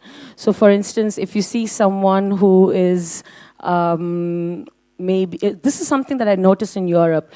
people were looking down rather than looking straight in the face. And many Europeans misconstrued this as disrespect, but then they just don't understand the cultural nuances that looking down from people coming from South Asia is actually a cultural norm. So some small things like this can actually lead to terrible impression formation that can lead to the way you are actually misperceiving a refugee.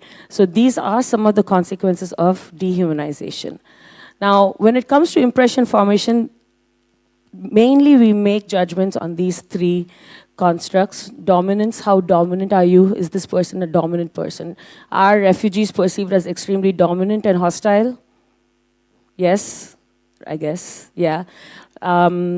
Then there's warmth, if they are perceived as warm and compassionate. And the last dimension is on morality. Are they moral people? Are they decent human beings? Are they trustworthy? And these are the dimensions that refugees generally get perceived. And the more you show dehumanization, the more dominant they're perceived, less warm they are perceived, and more immoral. So it's very, very important to understand the role dehumanization plays in this entire equation. So let's talk about how media plays a role in the dehumanization of refugees, which is extremely crucial because, as I mentioned earlier, a lot of information that we get and read about refugees comes from media. And I would like to start with something called the politics of photography. There's been some research done on this topic, so I'm just going to be sharing that with you. So generally, newspapers usually depict refugees in long shots like this. And what research has actually shown is that close-up shots kind of brings in the individualized aspect of a refugee's life, and that leads to less dehumanization. Similarly, photographs are often depicted refugees who are constantly interacting with the military or police, and very rarely that they are interacting with the public or local members. So they keep getting shown as that they are the problem of security rather than a humanitarian issue that they're going through. So again, when you show images of integration, for example, that research has shown that leads to less dehumanization. Men versus women. Obviously, when we think of a refugee's picture in media, we automatically think of pictures of men, right? Because men are depicted more than women. Of course, there's probably another issue that women might not want to be photographed. But in reality, for example, in 2018, there were more females from Syria and Iraq than men who went to Greece at that point. So again, it's very important to photograph. And of course, when you see refugees as men all the time, the stereotype of a man being much more aggressive comes into play, and therefore that gets transmitted to how a refugee is perceived as well. So that's also an important aspect. And finally, have you all seen this picture before? Yeah? So when this picture first came out, it created a huge impact in the way we thought about the refugee situation, right? But these days, any picture that you see of a group of people, a group of refugees in the sea context, actually leads to more dehumanization because we are all sensitized to this idea of refugees in a boat. We are all thinking automatically, oh, this is just another boat refugee picture. And that is another problem. So if you want to depict pictures of refugees in a group, then show more pictures like this. And they found that sea context pictures leads to more dehumanization. Some of the pictures that actually made a difference, this is not research-based, but this is something that kind of changed the world in the rhetoric. You've all seen this picture of Island Kurdi. I don't know how many of this is, again, in Greece when people are rescuing people from boats. And then we have this picture of a child in Syria.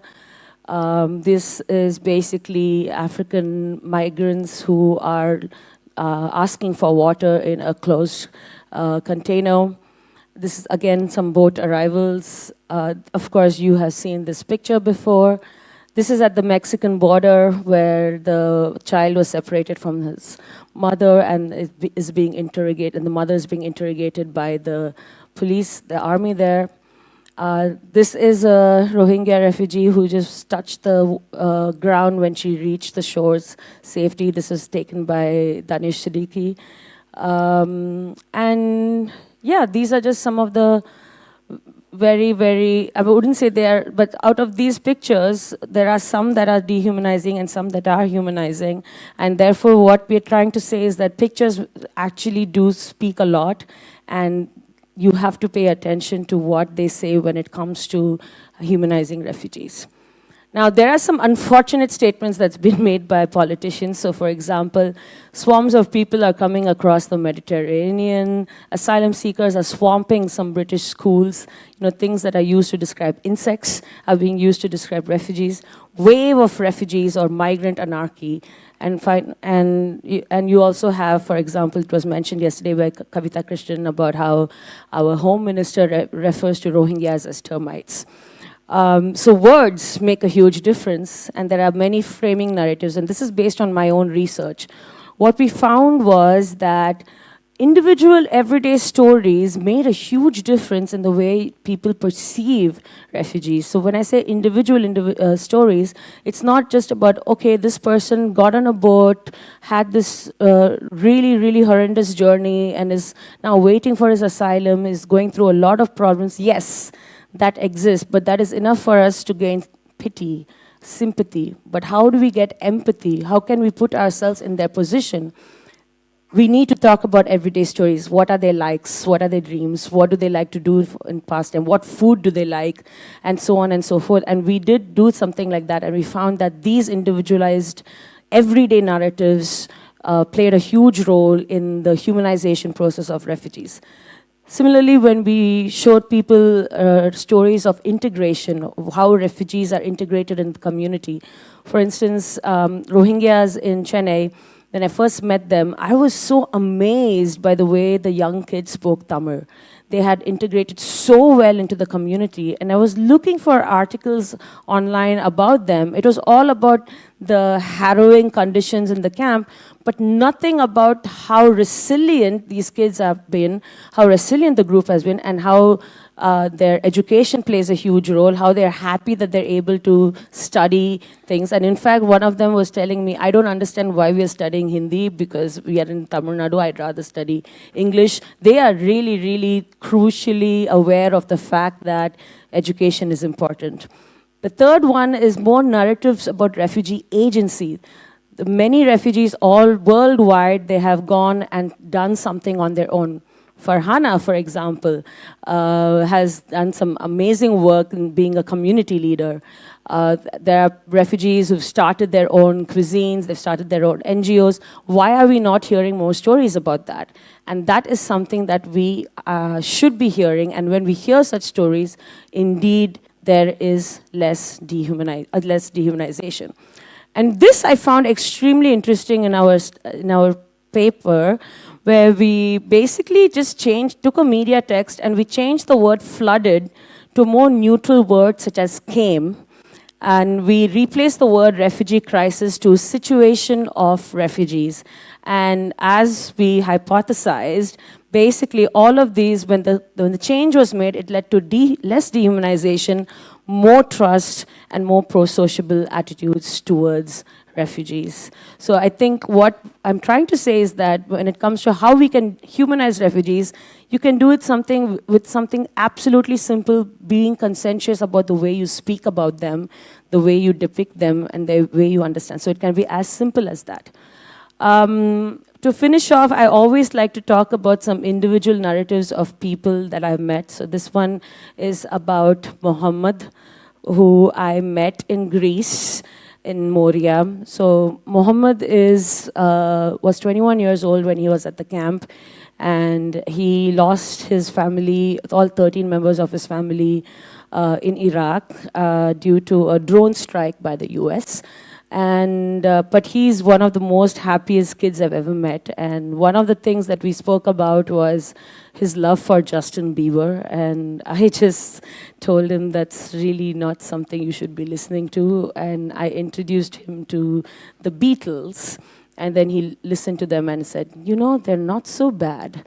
So, but Mohammed was also extremely forthcoming and wanting to do things. He was a translator at the camp, and I did some research on first impressions of refugees, and I had come back to Poland, and I needed some stimuli as a psychology researcher would say. I needed pictures of refugees at the camp and real people pictures. So I immediately called Mohammed and I said, hey, can you help me out with this? He was my research assistant for two months. He did. So whatever paper is coming out with that is all because of Mohammed, because without those photographs, we wouldn't have been able to do anything. Mohammed finally got his asylum, and his first trip outside of Greece was to Poland. He came to a conference that was organized like this. He came and spoke, shared a few words. We went to Warsaw. He was a psychology student in Greece, and we attended a psychology conference together, and it was absolutely amazing. So right now he is studying to be a pharmacist though, but the point is he was always willing to learn. And this was the point that came out earlier as well. Education is absolutely important, and that's something that we need to be focusing on. So I would like to leave you with this message from Mohammed. Can you press that thing? 1, 2, 3, test. About question 4. The question 4 is, what is your message to the world? It's kind of hard to have a message to the world, like too many people hear this one. But I will prefer to say, stop the war, don't stop the people. This is the most important. Okay, so as he said, stop the war, don't stop the people. Finally, how can we support refugees? On my practical tips, we should engage in perspective taking any way possible. We need to try to put ourselves in the positions and the shoes of refugees, and we can do that by establishing intergroup contact. We need to meet people more. We need to understand each other. We need to have normal conversations. You need to normalize your interaction with them. So when you go and meet a refugee, don't say, oh, why did you come here? What are you going through? Is everything okay? No, just have a normal chat. That is basically what they want towards the end. Let them be heard. Don't be the one coming up with all the questions and just kind of having this verbal diarrhea. Let them be heard. Establish more contact. Focus on these individual narratives. So whoever has met and interacted with refugees, think about some stories that you can pinpoint your interaction, your time with them, and talk about them, write about them, and that's extremely important. Give platform to refugees, show refugees as agentic individuals, speak out against dehumanization, and build a network. So finally, one thing I would like to leave you with is, let's try as a community to change our rhetoric, our language, and let's not use the word refugee crisis anymore, because refugees are not the problem, where we can easily substitute it with other things, situational refugees or crisis for refugees. Thank you very much.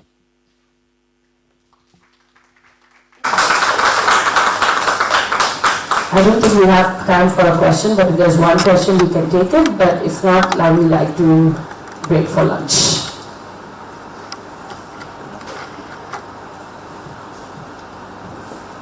Okay, lunchtime. Okay, so what time are we getting back here, everybody? We need to be back here by 2:40.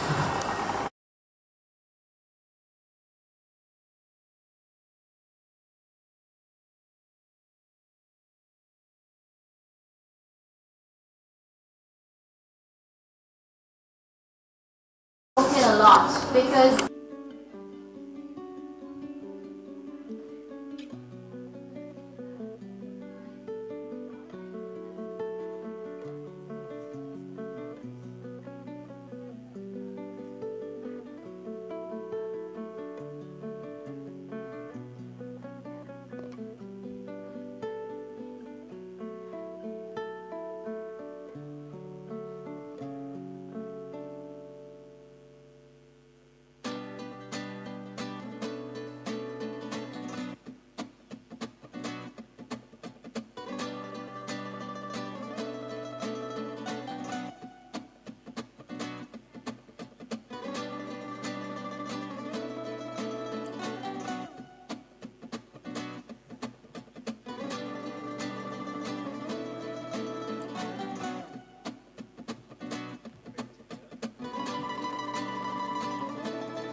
Check.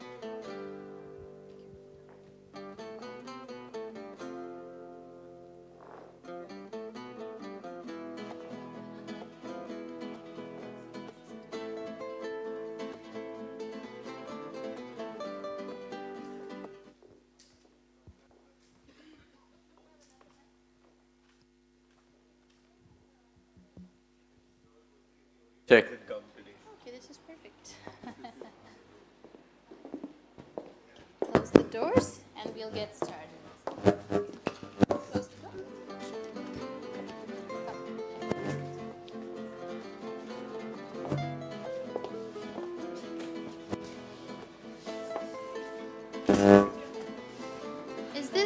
Is this the mic that is making?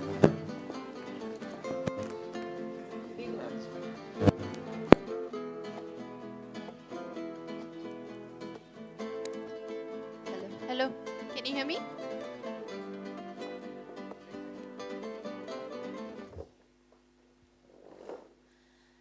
Thank you everybody for your patience. I see that some people didn't have the patience, so our auditorium has thinned out a bit, but thank you so much. I know we have been talking a lot about refugees, and in specific we've been talking a lot about Rohingya refugees.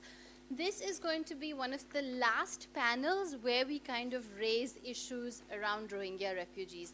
I think we are also focusing a lot more currently on Rohingya because top of the mind, lots of persecution here. So before I start this panel and introduce our two guests, I would actually like to know from the audience, is there any aspect missing about the refugee or the Rohingya refugee discussion that we have had that you would like to focus on, that you would like to hear, so we make sure that this last panel about them addresses that? Anything that any one of you want to hear? Ice, Buddy? Statelessness and how, and the ambition of the Rohingya community with regard to the What next? The ambition of the Rohingya community. Great. So I'll make sure we address that. Buddy, Jenny, Monica, anybody? Any Geeta? Anybody? Okay, think about your questions, and then when we come to the audience round. So I have with me Sahana. I'm going to speak the last name because I'm going to get it wrong, but Sahana, you can introduce yourself. She's a lawyer by training, and she's also an independent researcher. She's a member of the Calcutta Research Group, and she's done a lot of research on the Rohingya community in the northern parts of India. So she's going to share a little bit about that. I don't know if you all were here to listen to Farhana Roshan yesterday. She gave like an amazing talk yesterday, but she's here again because she is a 19-year-old Rohingya refugee who lives in Hyderabad and has now received a full scholarship to go to Canada and study. She's not just doing, progressing and advancing her life, but throughout the last 2-3 years, in fact during the pandemic, has been an advocate and a community worker, sharing with other members of a community how to stay safe during the pandemic and also how to prevent gender-based violence. So, okay, so let's get started. Farhana, मैं आपके पास से शुरू करती हूँ. We will start with the question that the audience put. What is the ambition of the Rohingya people who are not living in their country? आपका final ambition क्या है? मैं जानती हूँ आप बहुत ही मुश्किल परिस्थिति में बड़े हुए हैं. आप जब म्यांमार छोड़ के आई थी, आप 9 से 10 साल की थी, पर फाइनली आपकी कम्युनिटी का क्या एम्बिशन है? बात की जाए मैं हमारे कम्युनिटी का सोच थोड़ा सा अलग है. चाहे वो पढ़ाई हो या फिर किसी भी चीज़ हो, कम्युनिटी के लोग जो है बहुत पीछे सोचते हैं. लेकिन जैसे जैसे हम सबको पढ़ते हुए देखा लोगों ने, फिर लोग इस बच्चों को स्कूल जाते हुए देखा यहाँ के, तो सबको मतलब देखते हुए ना सबके माइंडसेट में एटलीस्ट ये तो आया कि हाँ एजुकेशन इतना ज़्यादा इम्पोर्टेंट है हमारे लाइफ में. तो सब लोगों ने ये सोचा है कि हमारे बच्चों को कुछ ना कुछ बनाएंगे हमारे कम्युनिटी में, लेकिन वो जब बना सकते हैं हम, तब हमें मौका मिले।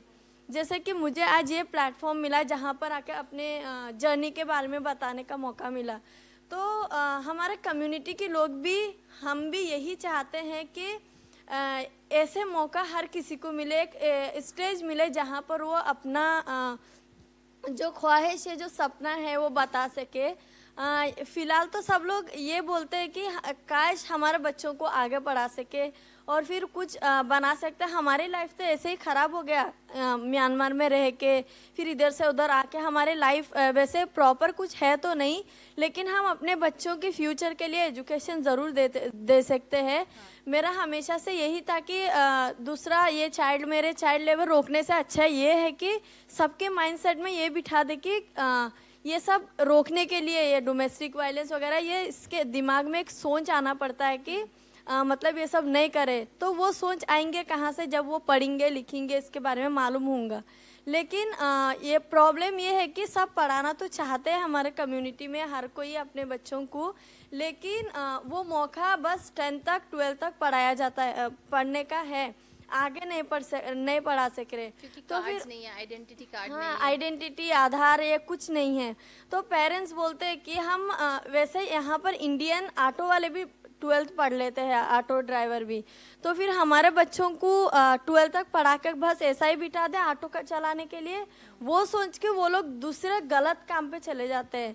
तो फिर मतलब शुरू से इंडिया ने हमें इतना प्यार से एक्सेप्ट किया, यहाँ पर रहने के लिए जगह दिया, इंडियन गवर्नमेंट में हमारे पढ़ाई में कोई भी रुकावट आने नहीं दी, लेकिन उसके लिए हम तो हमेशा शुक्रगुजार रहेंगे, क्योंकि यहाँ पर आकर इतने सारे लोगों को जॉब्स भी देना, छोटे मोटे, माना कि हम बड़े ज़्यादा सैलरी वाले जॉब नहीं कर सकते, क्योंकि उसमें भी प्रॉब्लम है, बैंक अकाउंट होना पड़ता है सैलरी ट्रांसफ़र होने के लिए। Let me just translate this in English for people who don't understand Hindi. So, Farhana is saying that the biggest ambition for them as a community is for them to have the access to education. Not only external factors, because they don't have identity cards, they don't have Aadhaar cards, it's difficult to go beyond the primary middle school level to enter like high school level, because they can't appear for 10th boards, for 12th boards. But also internally there's a lot of resistance to let girls study. So I think that's what she's kind of focusing on. Farhana, one more question before I come to Sahana. So you don't want to go back to Myanmar if the situation was like, are you hopeful that the situation will get better and that you will be able to go back to Myanmar, or it's something that you barely have seen of your country and you think that your life is not there? ये बात पे तो मैंने बहुत सारे, मतलब जब camps को जाती हूँ काम करने किसी चीज़ के लिए, तो उसमें रोज़ जो फीडबैक आता है वो तो मैं डायरी में नोट कर लेती हूँ।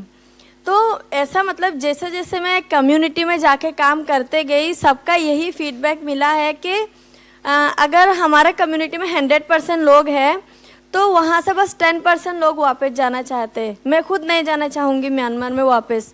अगर जाना चाहूँगी उसमें, जैसे कि हमें नहीं पता था ये राइट्स क्या होता है, फ्रीडम क्या होता है जब हम म्यांमार में थे।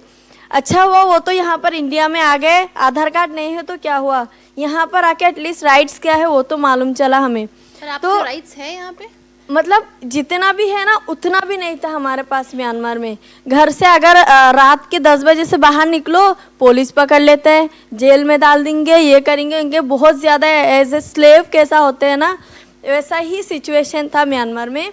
लेकिन मतलब अगर हमें वापस से पूरा राइट्स के साथ पूरे जॉब्स, एजुकेशन और फिर जैसे भी हर किसी का एक हक होता है ह्यूमन बींग्स होने के नाते, तो अगर वो दे रहे हैं तो हम भी जाना चाहेंगे। लेकिन अगर जैसे हम वहाँ से आए तो उस तरह वापस भेजना चाहे तो हम में से कोई नहीं जाना चाहेंगे। So Farhana is saying that before leaving her country she wasn't even aware what basic human rights are, because over there they were treated as slaves. So if that's the situation that they have to return to, then she doesn't want to return to that situation. Even personally doesn't want to return to that situation. But if ever the situation got better, where there was the ideal situation of equality, human dignity for everybody, then she want to return to a situation to Myanmar. Sana, let's come to you on that. Can you tell us a little bit about the highlights of your research that you kind of really stood out for you while you were working or researching on this community, on the community? Okay, so to begin with, I started getting associated with the Rohingyas because I used to live in Delhi. I used to work with refugees. I'd worked with the Burmese, some Afghans, the African community. And in around 2014, a large number of Rohingyas came before the UNHCR office and they were protesting. Now, this is the time we started interacting with them. Essentially, the Rohingyas said we have what we call as asylum seeker cards, which does not give us any protection. And this was not a certificate recognizing them as refugees. So two interesting milestones are important to bear in mind from 2014 onwards. So two things happened. UNHCR usually asks any asylum seeker to come to Delhi, register with them, and then carries on a refugee status determination. Now, for the first time, at least in my understanding, having looked at refugee issues since about 2006, UNHCR was telling Rohingyas, please go back to the cities or towns that you're coming from, and we will register you wherever you are, and then we will do an RSD process. Simultaneously, the government of India... RSD process. So the refugee status determination process is when, if I, as an asylum seeker, makes a representation before the UNHCR, it takes my application or it takes my details and it gives me a temporary protection until it determines whether it should recognize me as refugee or not. So that is the refugee status determination. Although in case of Rohingyas, one should ideally have a statelessness status determination process, which would, in this context, I would imagine, be a lot more credible, because we all know that Rohingyas are de jure stateless. They are not de facto stateless. However, so in 2014, while UNHCR says, go back to your cities, we will register you wherever you are, the government of India comes up with something called the standard operating procedures. The SOPs, in my view, were similar to the refugee status determination process. Now, I do not think that it went any further. Although based on the SOP and the status determination that the government of India would do, Rohingyas were also promised long-term visas. Now again, long-term visas are a invention of the government of India, and if you see, a lot of Pakistani nationals who come into India are given long-term visas or visas of a certain duration. It's not available either in the Foreigners Act or the Citizenship Act, etc. At least it doesn't put people as illegal migrants. No, it doesn't. And it actually gives them, it recognizes them as valid foreigners who are living in India on a visa. So while this happens in 2014, nothing seems to have changed. Then you have 2017, and in 2017, the Ministry of Home Affairs issues a circular which specifies that Rohingyas are illegal immigrants and that they have to be identified and deported. Now, in my view, this is a watershed, because what we see until about 2014, because you see, Rohingyas have been coming to India, I think, since the late 80s, at least in my research. They've been able to live, and like Farhana clearly says, and very rightly says, they may not have, it's a different situation here than it is in Arakan state, but that's another discussion. What has happened gradually is that Rohingyas have become another category of people that are sometimes bunched with the Bangladeshis, and they say, you see, Bangladeshis have had a difficult time in the country, facing the kind of discrimination that they have. Sorry, go ahead. But just to finish this point, yeah. I think what we see after 2017 is a watershed, because whatever little protection refugees had, let alone Rohingyas, as refugees who would tacitly be recognized as so by the government of India. And the classic case is the Burmese, the Chins, who had refugee status and who also had residence permits, because that was a tacit recognition from the government of India saying you're allowed to live here, and that even if you're a foreigner, you're a valid foreigner. So this does not happen with the Rohingyas. And I think from then on, it has been a downward spiral, because you have, we know that a large number of them are in detention centers, and Piali has very nicely spoken about it and the kind of difficulties one faces to access detention centers and to provide that kind of legal representation. Because take an instance where you have a recognized refugee or a Rohingya recognized by UNHCR and still finds herself in either judicial custody or detention center. How are you convincing the magistrate? Because that's the place that you would go first. Yeah. How would you convince them that you should not be held in confinement, that it is illegal to hold you in confinement? So my research, I looked at Haryana. I spoke to people in Haryana, Jammu, Delhi, and Rajasthan. This was 5-7 years back, so my research may be dated, but I have a sense that very little has changed since then. Sana, can I come in with another question here in between? So because you say that according to your research, you have seen Rohingya kind of coming to India since the 80s. Obviously, we all know about 2012, 2017, things that happened around then, which kind of brought a huge influx of them. But we kind of nowadays hear this rhetoric about them, right? So are you suggesting, and correct me if I am wrong, that in the last few years, this increased rhetoric that there is so many Rohingya taking away from us, they are the others, these are the people who are, is that because of the rising environment of Islamophobia that is being created, and that's why this, because if they have been coming since the 80s and they were pretty much living here, then why is this new rhetoric coming in? I think so two things here. India has, well, we all know that India's system of refugee management, protection, etc. is very haphazard. So Sri Lankan Tamils, there's one set of policy. With the Chins from Burma, there's one set of policy. With the Tibetans, we know there is a certain policy. And so, however, we've always stuck to this, we say, at least the government says that we welcome refugees, we will protect them, but at the same time, they are a burden, they take away our jobs, etc. So that's not new at all. What changes with the Rohingyas, I think, is that they become very easy fodder, given or from 2014 onwards, because you see, for instance, I'll speak about Karnataka. Karnataka has, of course, we have the BJP government there. They're very clear about who they want to allow to live and who they don't. And Bangladeshis and Rohingyas now take turns by becoming the bad guy. It doesn't matter that there is a nexus between, say, the slums and the kind of economy that runs within this or in and around the slums.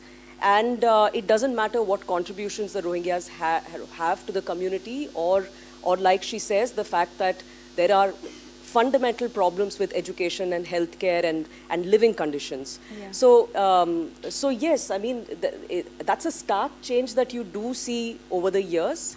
And what I think makes it, and I speak purely as a lawyer, what makes it very difficult is that if it is a foreigner, then I know that my job is to understand the Foreigners Act and see how to defend him or her.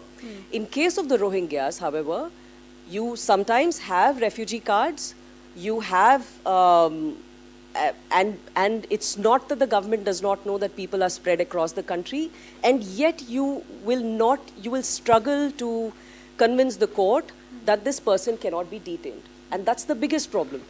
Because the last bit, and I'll follow this through and finish with this, that let's assume that a person is in detention. The next step, according to the detention center manual, we all know that in 2019 the government published it.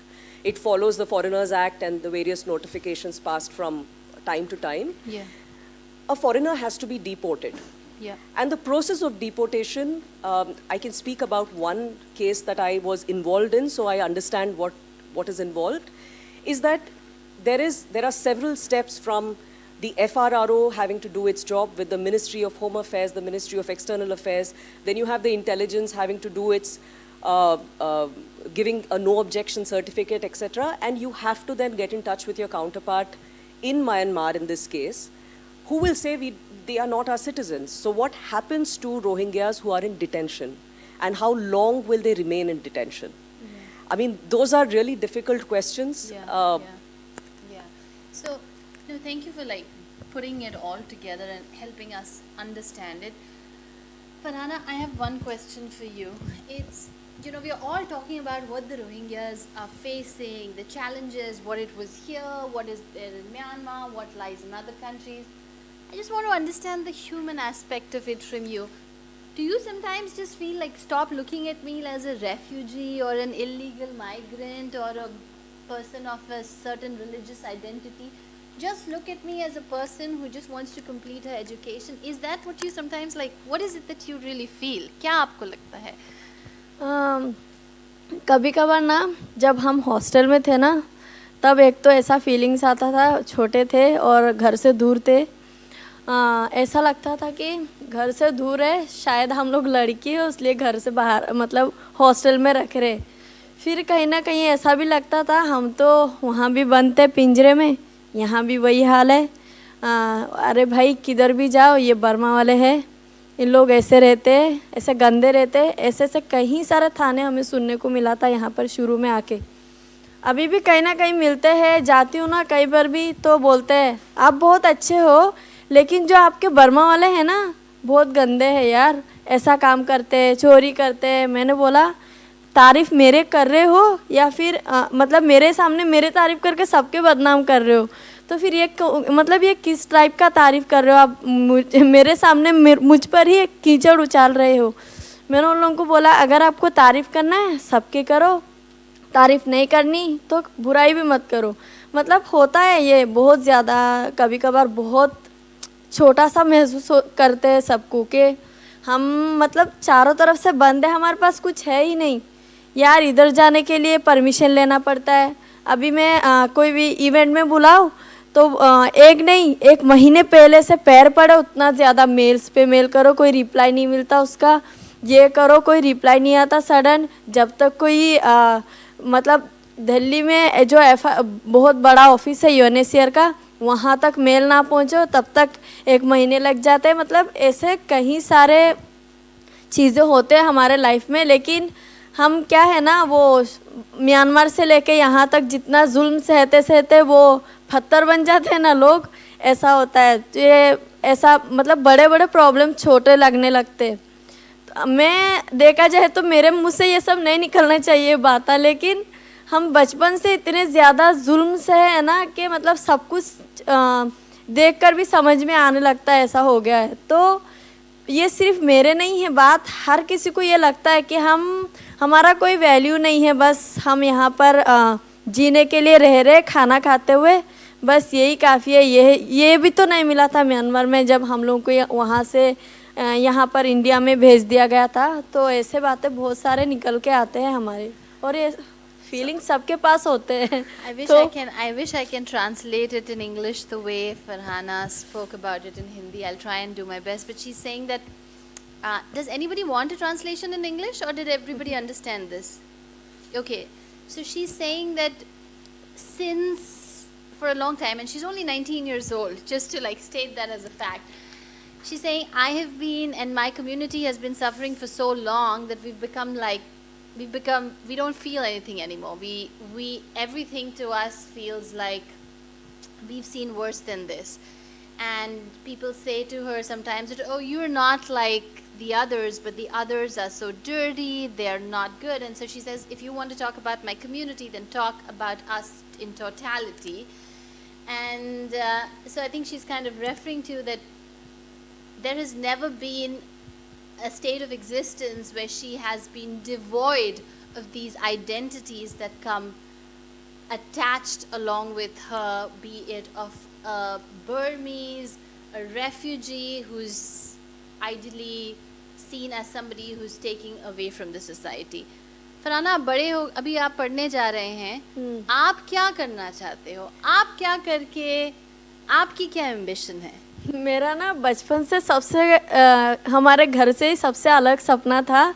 मुझे जब मैं TV देखती थी dance करते हुए heroines किसी को, तो मैं अपने आप वहाँ इमेजिन कर लिया करती थी। मुझे हीरोइन बनना था। हाँ, फिर जैसे जैसे मैं बड़ी होते गई, मेरे पापा मुझे बहुत ज़्यादा मोटिवेट किया कि मतलब बेटा काम मतलब टीवी में डांस करने से या फिर एक्टिंग करने से हीरोइन नहीं बनते, कुछ आप दूसरों की हेल्प करो, कम्युनिटी के लिए काम करो, तो आपको रियल हीरोइन बोलेंगे लोग। तो मैंने बोला ये नहीं होता है पापा, जब तक डांस नहीं करो हीरोइन नहीं बनते। मैंने ऐसा बोला था। फिर उसके बाद मैं जब भी कुछ भी गेम खेलती थी ना, तो मैं पुलिस बनती थी और पुलिस बनकर सबको धुलाई करती थी। बहुत सारे सपना देखते हुए आई हूँ, लेकिन जैसा जैसा मुझे मौका मिलता गया, काम करो कम्युनिटी के लिए, चलो ये मीटिंग अटेंड करो, ये करो वो करो, फिर इंटरेस्ट उसमें ही आ गया। फिर अब एक ही सपना बचा है कि मैं कहीं भी जाऊँ, कुछ भी करूँ, एक लीडर नहीं भी तो बनूँ तो चलेगा, बस मैं अपने कम्युनिटी के लिए कुछ रास्ते खोलूँ जो बंद है, जो नहीं पता किसको भी कि मतलब इन लोगों को किधर जाना है, क्या करना है। अभी भी यही करती हूँ, कम्युनिटी में रोज़ जाती हूँ और बीमार लोग जो होम डिलीवरीज होते हैं हमारे पास ज़्यादा अभी भी, तो उन लोगों को रोज़ रोज़ फॉलोअप करती हूँ ताकि वो हॉस्पिटल जाके डिलीवरी करे। चाइल्ड मैरिज हुआ तो एज ए फ्रेंडली बात करके उन लोगों को मतलब सॉल्व करने की भी कोशिश करती हूँ। होता नहीं है एक बार में, भाग जाते हैं वो लोग, लेकिन कोशिश ये है। तो मैं आगे भी यही काम करने की कोशिश करूँगी कि हमारे जो लोग हैं उन लोगों को कुछ तो राइट्स में दिला सकूँ, लोगों जो उन लोगों को पहचाना सकूँ कि हाँ हमारे ये राइट्स होते हैं और हमें ये करना चाहिए, यही कोशिश रहेगा। Very good. Thank you so much. I'm going to open it up to people, an audience who would like to ask any questions to Sahana or Farhana. Basically, Farhana in her last answer said that her ambition is to continue to work for a community and to direct them in a direction where they find more doors open and have more opportunities. Any questions? Yeah, Geeta. Yeah, people online can. Hello, Sahana and Farhana. Thank you for that your brilliant insights and presentations. And Sahana, I was wondering if the long-term visa, the LTV or the stay visa, does it exist as of now? Okay. Not for the Rohingyas. Okay. Neither for the refugees from African states either. Neither is from African states either. I think it's not in existence. Thank you. They have the LTV. I think there's also a point that a lot of the refugees have been given settlement in third countries like Canada and in Europe, but the government is not giving them the exit visas to go out. So that's kind of strange. You don't want them in your country, whereas if some third country is giving you the settlement, you are not letting them go and get settled as well. So that's also another issue. Any other questions? Yeah.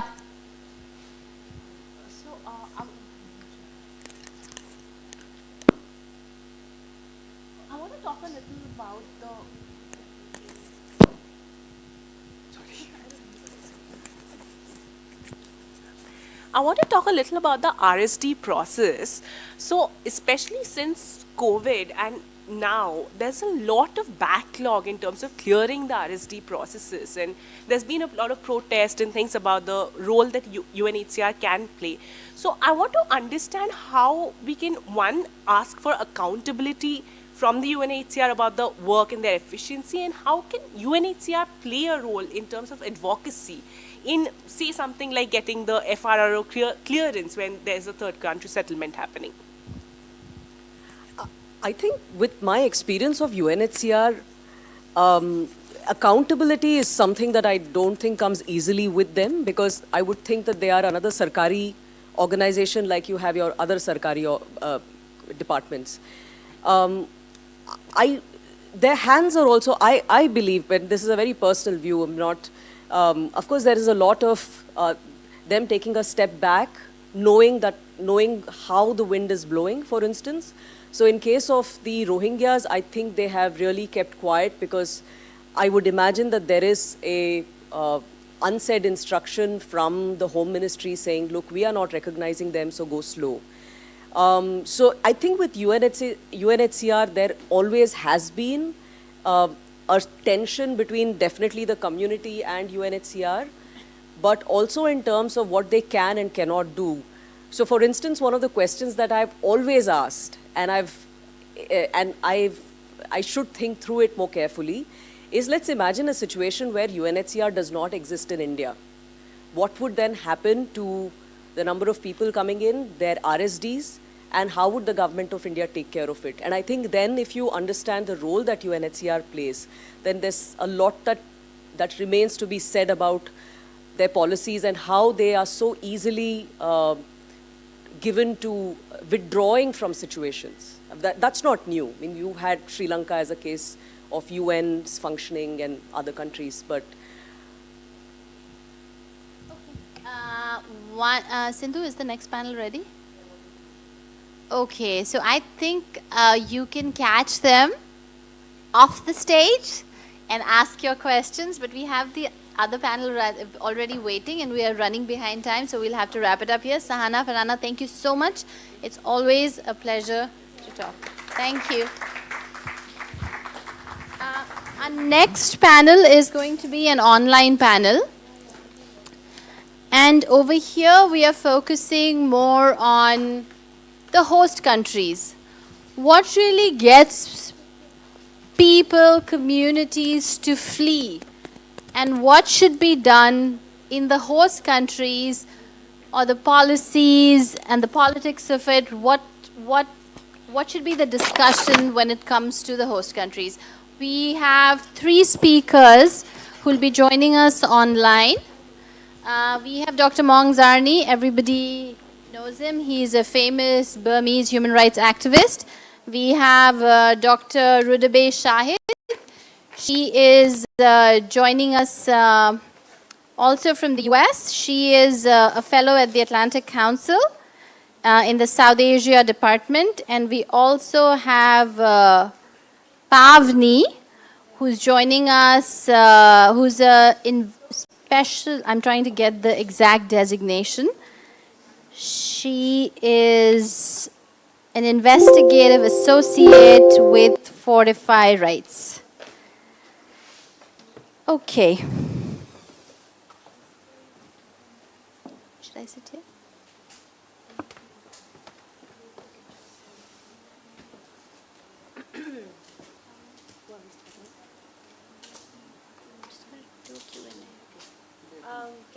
Can you hear us, everyone?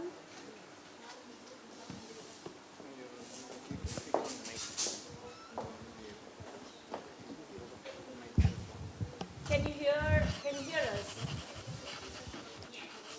Yes.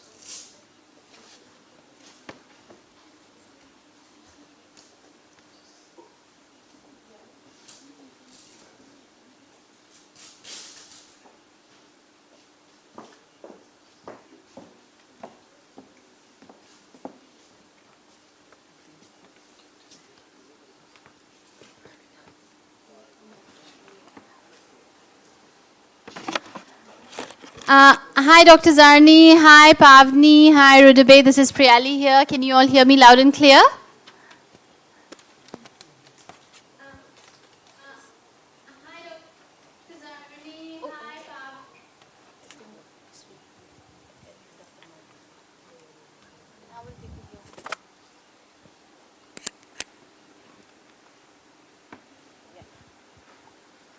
Can you all hear me?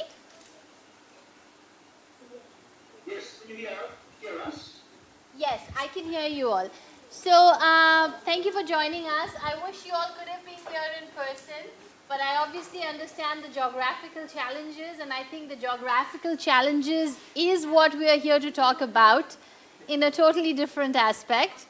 So, we have been over the last 2 days over the last 2 days, we've been talking and holding a lot of panels which talks about the host countries, where the refugees kind of ultimately migrate or fleeing persecution, they come and I'm sorry, there's so much of an echo.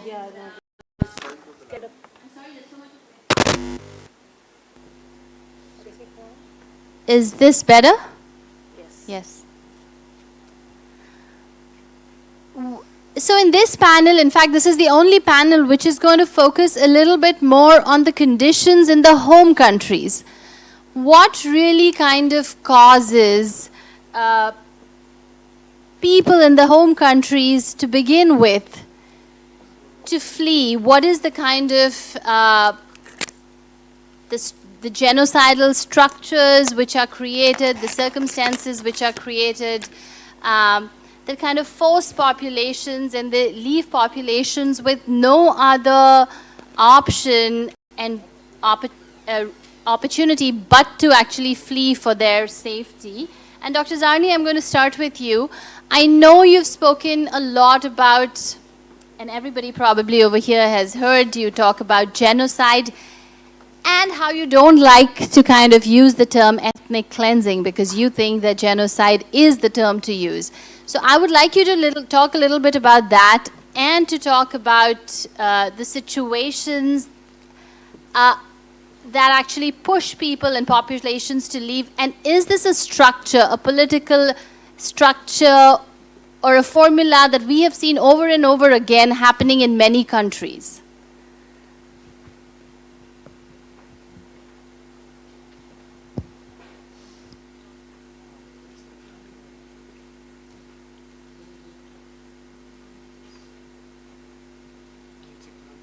Many Indian.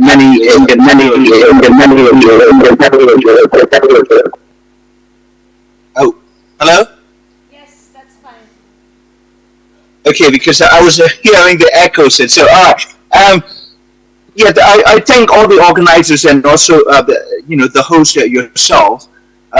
Very much heartened by the fact that so many Indian, women, and including Rohingya women, have spoken out for themselves and on behalf of the persecuted minorities that find themselves in India. With respect to your first question, why I object to the term ethnic cleansing, as opposed to genocide. This ethnic cleansing is the term that was essentially invented by Milosevic and his gang, in the 1990s, when the breakup of Yugoslavia led to multiple genocides across the southern Slavic region, particularly the Bosnia-Herzegovina, the parts of Croatia, and the bordering states of Serbia on the Bosnian-Herzegovina side. Milosevic was legally trained, and some of his the deputies were also legally informed, and so these genocidal killers and leaders, they knew that there is no such thing as ethnic cleansing as international law, criminal or humanitarian, and so they used the term ethnic cleansing because it had the benign meaning that the ethnic cleansing meant transfer of wholesale population from a multi-ethnic region where the mixed ethnic and religious communities could no longer live together, and therefore ethnic cleansing was presented as this policy that was designed that was purported to design for the prevention of further bloodshed, whereas in fact the intention was to essentially cleanse the area of particular ethnic, usually vulnerable minorities such as the Muslims, the Bosniaks. So that was later analyzed by leading genocide scholars such as Greg, his colleagues, as a bleach, whitewashing genocide. So ethnic cleansing has this thing, the bleaching impact of what is really a dark and intentional crime perpetrated by states and state allied non-state actors like militias, right? And so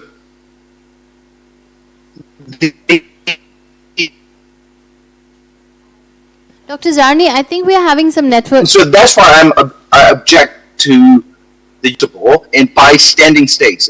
By bystanding states that basically look on at worst and participate commercially in partnerships with the perpetrating states. So that aside, sorry, I lost your second question. I was trying to focus on the. Dr. Zarni, can you hear me? Yes, I can. Yeah, I just lost your second question from my memory. No problem. I'm going to come back to you, but it seems like we're having some network issues because we're not able to hear you very clearly. I'm trying to go to Rudabe in the meantime, and let's see if we have a more clear audio from Rudabe. Rudabe, I know we've spoken earlier, and I know you've done a lot of work in Assam, as well as you've done a lot of work in Bangladesh, Cox's Bazar. I'm very, it would be probably fascinating if you could share a little bit about the parallels that you see when it comes to the kind of xenophobic narratives that are created, whether it's in Cox's Bazar, Bangladesh, about a certain community, or whether it's about a certain community in Assam. We know we are dealing with the Citizenship Amendment Act here, and that is kind of, a story by itself. So it would be great if you can share a little bit about your study and do that quick comparative analysis. Thank you. It's Priyali talking, right? That's right. I can't see you, actually. Okay. So thank you, Priyali and team, for organizing this panel. And of course, having Dr. Zarni, it's always a pleasure to hear him online as because of his busy schedule. But anyways, I did work with both these communities, and I have been fortunate enough to do that.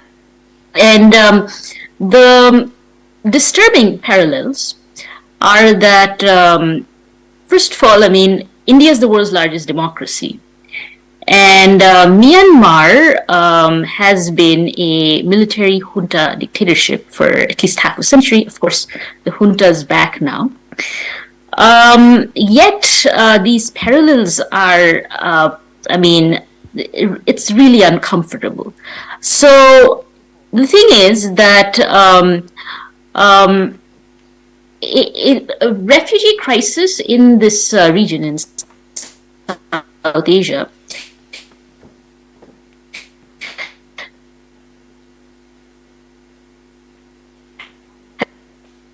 has been treated as across the rest of the world.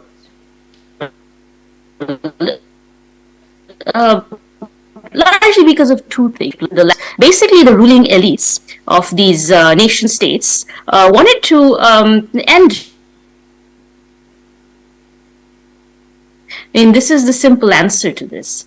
And the most obvious one is the citizenship law amendments in Myanmar in 1982, where constitutionally a certain group, namely the Rohingyas, were stripped of citizenship.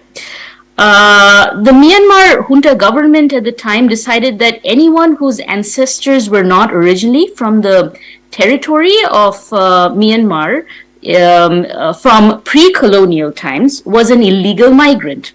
So those of us now in India understand, the rhetoric going around surrounding the Bengali Muslims in India. So such kinds of events or citizenship stripping shows how legal deprivations are tied to wider structures of racial purity, if I may use this word, which at this point in time is happening in India's northeastern state of Assam, and it's taking a dangerous form.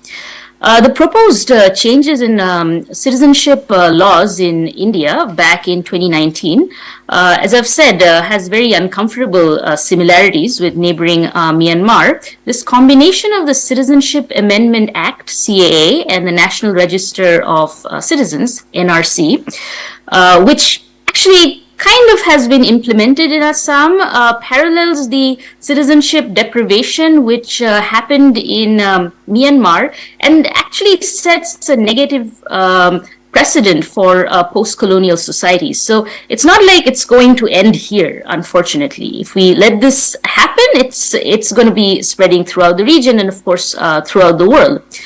The most disturbing fact, as I've said, is one is the world's largest democracy, and other has been a military dictatorship for half of the last century. And the thing is, unless institutions are working properly and holding up the citizenship rights of everybody, we can see that there is not much difference between an autocracy and a democracy. I mean, I live in, some would say the world's oldest democracy, the US, and we've had issues like hate speech by certain people, and in wider India, hate speech by extremist group, population control policies targeted against minority groups, and even interreligious marriages, which, I'm of South Asian descent. It's quite rare, but making that a big deal and seeing that as kind of an agenda to change the country's demography, these are things we've also seen in Myanmar, by the way. If we go back to Dr. Zarni, he can tell us even more about that. And we have witnessed similar patterns across different time periods globally. This kind of laws barring intermarriage, hate speech. What we saw in Rwanda against intermarriage, who is considered a Jew? We have to go to the Nuremberg laws. And such process of citizenship deprivation, we have to place it in a global sense of state violence, unfortunately, statelessness, which can lead to possible forced migration. In an attempt to homogenize a nation, what we consider a proper citizen versus those who are not citizens or are illegal migrants, as certain groups call it. Such citizenship categorization, if we have to be very frank, it questions the person's humanity and belonging, and makes this deprivation of their rights politically and culturally acceptable. Yeah. So we must, understand that, there is this gathering today of activists and academics. So this is also a positive note.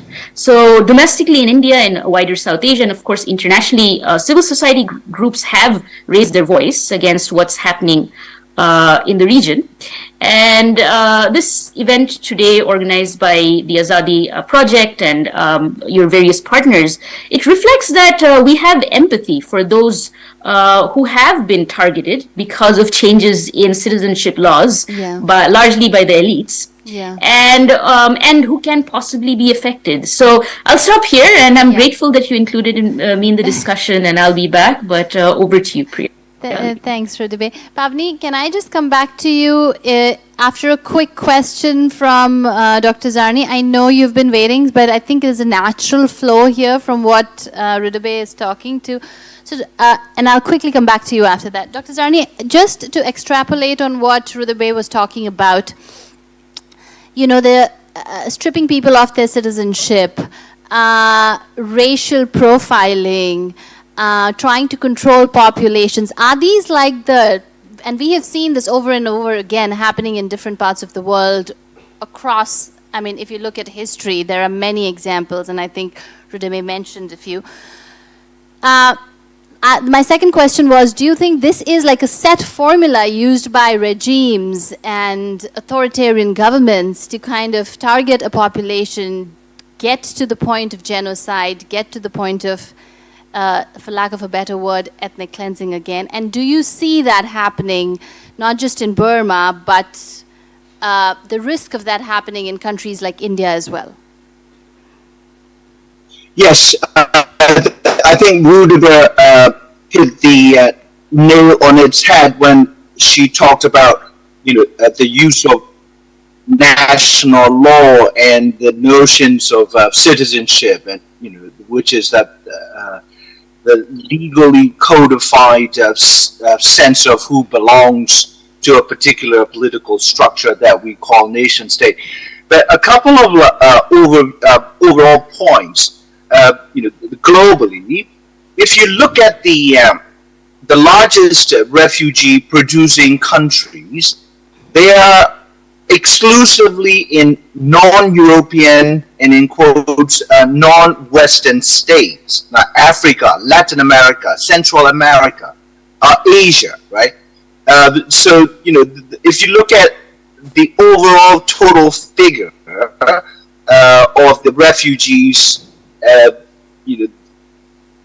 across the international boundaries, is staggering 90 million people. That's that's bigger than the population of the United Kingdom, where I am a citizen.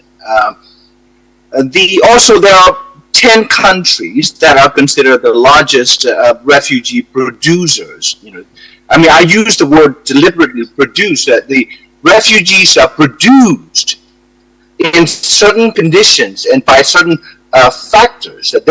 People don't just become refugees overnight. There are processes, legal, cultural, sociological, and government policies that produce refugees, right? We look at the production lines as cars and garment and whatnot, but refugees are also produced, and so we've got to look at these structures. And one of the structures that produces the refugees is the mono-ethnic, mono-faith notion of a political state. Say, for instance, and also if you look at India is multi-civilizational states, but that has been reduced by the BJP government, and the ideology that that government rests on, which is India is for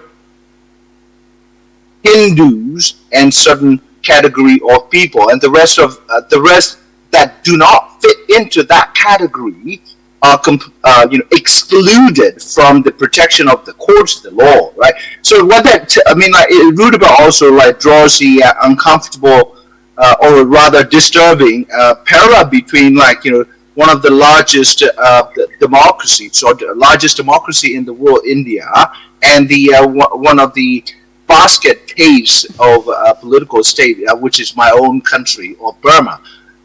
It doesn't matter whether a regime is democratic or authoritarian. These states mistreat and violate the rights of refugees across the world. Right. And the second point is that these states are post-colonial states that are the origins of the country for millions of refugees. And so what that tells is that when these states regain their sovereignty and independence from the European colonial powers, the ruling elites that belong to a certain class and that belong to a certain ethnicity, that belongs to a certain faith system, they proceeded, instead of building a multi-ethnic, multi-civilizational political structures, they proceeded to ethnocratize, or they proceeded to build the state institutions and structures on their notion of mono-ethnicity, or a single faith. So that's the seeds of internal conflicts were sowed at the time of independence, and over time, it leads to what many of us would consider Yeah. variously genocidal policies and practices. And then third, and my final point would be, there are also external actors like the genocides of refugee production uh, doesn't take place in a vacuum, or the production isn't carried out simply by a single perpetrating state. States existed within the family of states, and the rest of the family of states, they either actively contribute to this production process by pouring in massive investment dollars or euros, Yeah. or like a backing politically at the Security Council or other international fora these perpetrating states. And at best, many of the almost 200 member states of the United Nations, they are bystanders. In other words, they look on when this production is carried out by internal or national states. And then for the reasons that can only be called self-interest, like a commercial, economical, financial, geopolitics. You say like many states now look away when China is perpetrating atrocity crimes against Uyghur Muslims. Or like South Sudanese were being like genocided because South Sudan is very rich in hydrocarbons or oil. And so my final point is there's always economic and geopolitical factors that propel and encourage these ethnocratic states to carry on with their persecution of those who do not consider belonging in their mono-ethnic, mono-racial, and single-faith national community. That is what's happening, and that is a pattern. We are in the business of interpreting events, and we are not doing quote unquote hard science, but there seems to be a very clear pattern globally. Set pattern for producing more and more refugees in certain geographical regions, in certain countries, and we are seeing more of that happening in this region as well. Dr. Zarni, great point. Pavni, thank you for your patience, for waiting so patiently for this. A quick question to you would be, once these refugees, once populations are forced to leave and they come into the host countries, a lot of host countries don't want them. For example, we see boats stranded in the waters forever, people dying on the stranded boats.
the real stories presented by refugees, and so that after that people make an analysis, an informed opinion about what the reality is, and not just, as we like to say, the WhatsApp messages which just go circulate, and national security is used as a tool to kind of instill fear and hatred against a community. So I'm so glad that you made that point.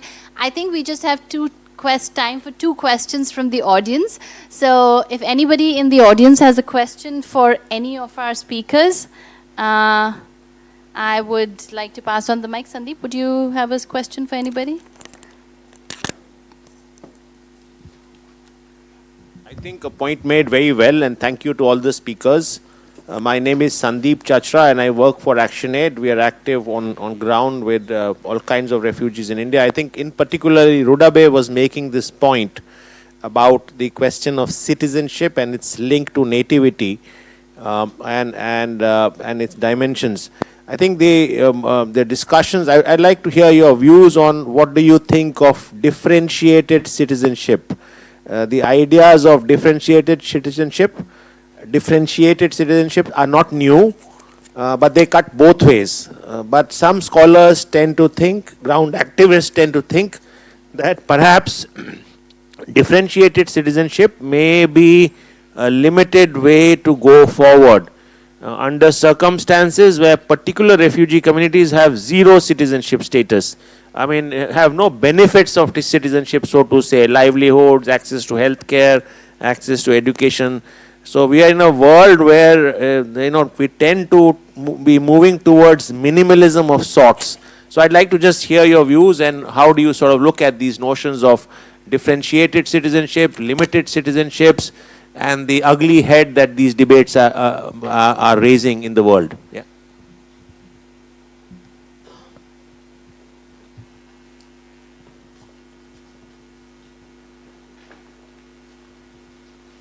Yuruba, you want to go? Sure, Dr. Sarni, I can do that. Sandeep, I hope I'm getting your name correct. As you've said, this is not the first time in global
states are the most powerful organized organizations, and so it's natural that we look to UN framework to deal with outflows of refugees, as well as to assist the hosting countries. But I think at the root of the problem is the ideology that treat a piece of paper that we call citizenship ID card or some kind of refugee ID card, right? So I mean, we are in a really absurd sort of Kafkaesque situation where flesh and blood fellow humans, who have exactly the same needs as any one of us, privileged enough to talk about this issue. Families, like food on the table, medicine, protection, safety, human security. These things everyone ought to be entitled. That should be natural. That should be the conditioning of all citizens or non-citizens. If we see a human being in distraught situation, irrespective of the faith or ethnicity or gender or sexual orientation, that person has to be seen as fellow human that deserves and that is entitled to what we have or what we need, as opposed to checking the ID, right, before we can inject some antibiotics or give food. And so I think I was just earlier looking at a few coffee table books I have. One is called Great Migration, like a migration within Europe.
Wrap up the session. I think it's a great note for everybody here to, kind of internalize, take away that we should stop criminalizing people, dehumanizing people, and especially people who are fleeing persecution. Thank you so much. Thank you everybody for joining us for this panel, and I hope the next time you're here in person. Thank you very much. In just about 3 minutes, we are going to start our final talk of the event with Swara Bhaskar. We're just going to set it up, so give us 3 minutes. Thank you.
Hi everyone, if you can just please take your seats. We'll start with the final talk of the event. It's a great way to wrap the 4-day event. Swara, thanks for joining us here today. We are very delighted to have you. I don't think I need to give you give an introduction about who you are, but in any case, Swara Bhaskar is an actress and is an actor, in fact, who's won various awards and has done films, TV series, and most importantly, she's an advocate on issues that really need attention. I think she amplifies voices for populations that need to be heard. And as she calls herself, an advocate for secularism. Is that correct? Okay, Swara, thanks for joining us. I'm going to start with a little bit about, we have been discussing in the last 2 to 3 days a lot about refugee rights, about who a refugee is, who the labels of illegal migrants. We've had experts here, refugees here. We want to know the point of view of an observer. As an observer, as a citizen living in this country, what do you hear, what do you see, and how do you kind of perceive the situation that is happening all around us? At the outset, thank you so much, Priyali, the AZADI Project, Rethinking Refugees, Sindhuja, and just this whole team for having me here. She was very kind in introducing me. I think a more honest introduction to me would be like, I'm the most illiterate person in this room right now. And so I'm even more grateful to have had this opportunity to listen to some of the conversations that I was able to catch. But I am here, I think it's interesting to bring this whole conversation back to the lay person. And if I can represent that in some way and represent the Indian citizen who might mean well, but may not just know enough, then I think that might be a helpful way to maybe bring this conversation to an end and start thinking, like for me, as to what could be a way forward. I think that what struck me while I was listening to some of the speakers speak is that I was thinking about when did I, as a person, learn about the term refugee? Like, how does a child living in India in these past three and a half decades, how do we learn about refugees? And the only thing you really learn is from your textbooks when you're studying some or the other war in history class, which you are looking to bunk because you're bored. And so you're really learning about the issue in a very sort of dry way where there's text and there's dates and there's numbers of people, but there's no real human beings or human stories behind it. Then maybe you see the odd film called Refugee that Bollywood made and may or may not have fact-checked the history while they were making it. Some of us, if we're lucky, might have the chance to meet, say, a Tibetan refugee, which I did as I was growing up, who became a friend. But that's not a typical, usual experience. And in the last 10 years, what do you hear when you think of refugee? You keep hearing the term illegal immigrant, illegal immigrant, illegal immigrant being thrown at you so in such a matter-of-fact way that it's part of the common sense that we don't even stop to say, 1 second, how can human beings be illegal?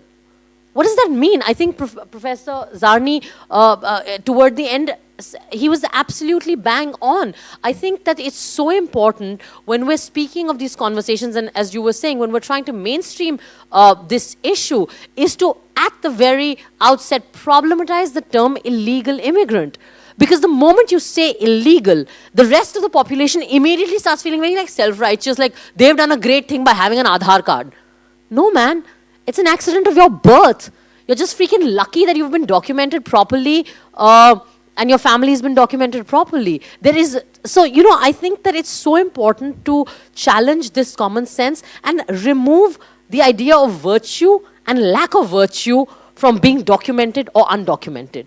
And it's a huge thing. It's a huge thing because look at the way in which the idea of the refugee has entered our popular mainstream discourse through the media in the last few years. We've had talk of refugees, and I'm going to just say internally displaced people, because these are groups that can be so easily weaponized to whatever your agenda is. And I'll speak only about India because that's what I know. In the last 10 years, you've seen the Rohingya become an easy target and a great and an effective weapon for whipping up communal propaganda during election time by the BJP and their allied, allied groups. You've seen the Bangladeshi immigrants again and again being whipped up. We've recently had a controversy where actor Paresh Rawal kind of made some derogatory remarks about, why are you protesting the price of gas? Do you want to fry fish for Bengalis? And then when he was called out, he said, oh, I meant Bangladeshi immigrants, as if that is any better. We've seen in the last 3 years how actually you can weaponize refugees to change law, to change the very nature upon which your nation is founded by introducing the idea of religion and citizenship as one thing. When we saw the CAA, the Citizenship Amendment Act come in 2019, and of course there was, it was heartening to see the kind of protests that came up around it. And then of course you have, the right-wing's pet project, which they make a lot of noise about, but what they actually do for it, I don't know, is the Kashmiri Pandit. And then, again, the trauma of an internally displaced people that can be weaponized so easily, that can be glamorized, that can be used as propaganda to make films. But really, are you even looking at what really their issues are? What are their real demands?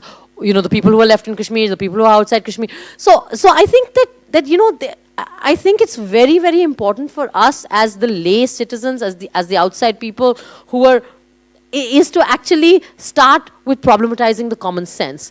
And I think that that's why conversations like these are so important. And it's so important for people like us who don't necessarily know the theory, know the discourse, know the thing, but are, well-meaning people, luckily documented, and so citizens of a place, lucky to be in a country where there's no war right now, there's no whatever conflict, no genocide, or etc.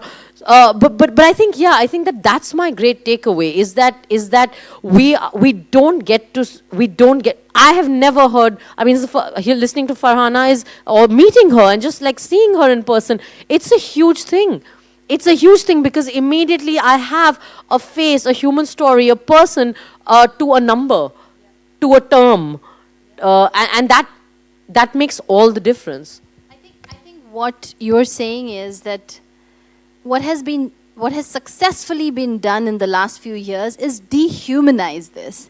And I think humanizing this through actually telling the real human stories is important. Since you spoke about the Citizenship Amendment Act, and I think you've been very vocal about it, when we talk about stripping people of citizenship, right? This is what we have been talking about in panels. What do you think about CAA when it comes to being discriminatory based on the religious identity of people? I think, and I say this with no doubt in my mind, and I say it as emphatically as I can, I think the intention behind the Citizenship Amendment Act of 2019 was evil. I'll say it again. I think the intention behind the Citizenship Amendment Act of 2019 was evil. Because I don't think that act was attempting to help the refugees from Pakistan, Afghanistan, Bangladesh, and I think those were the 3 countries that were basically being looked at.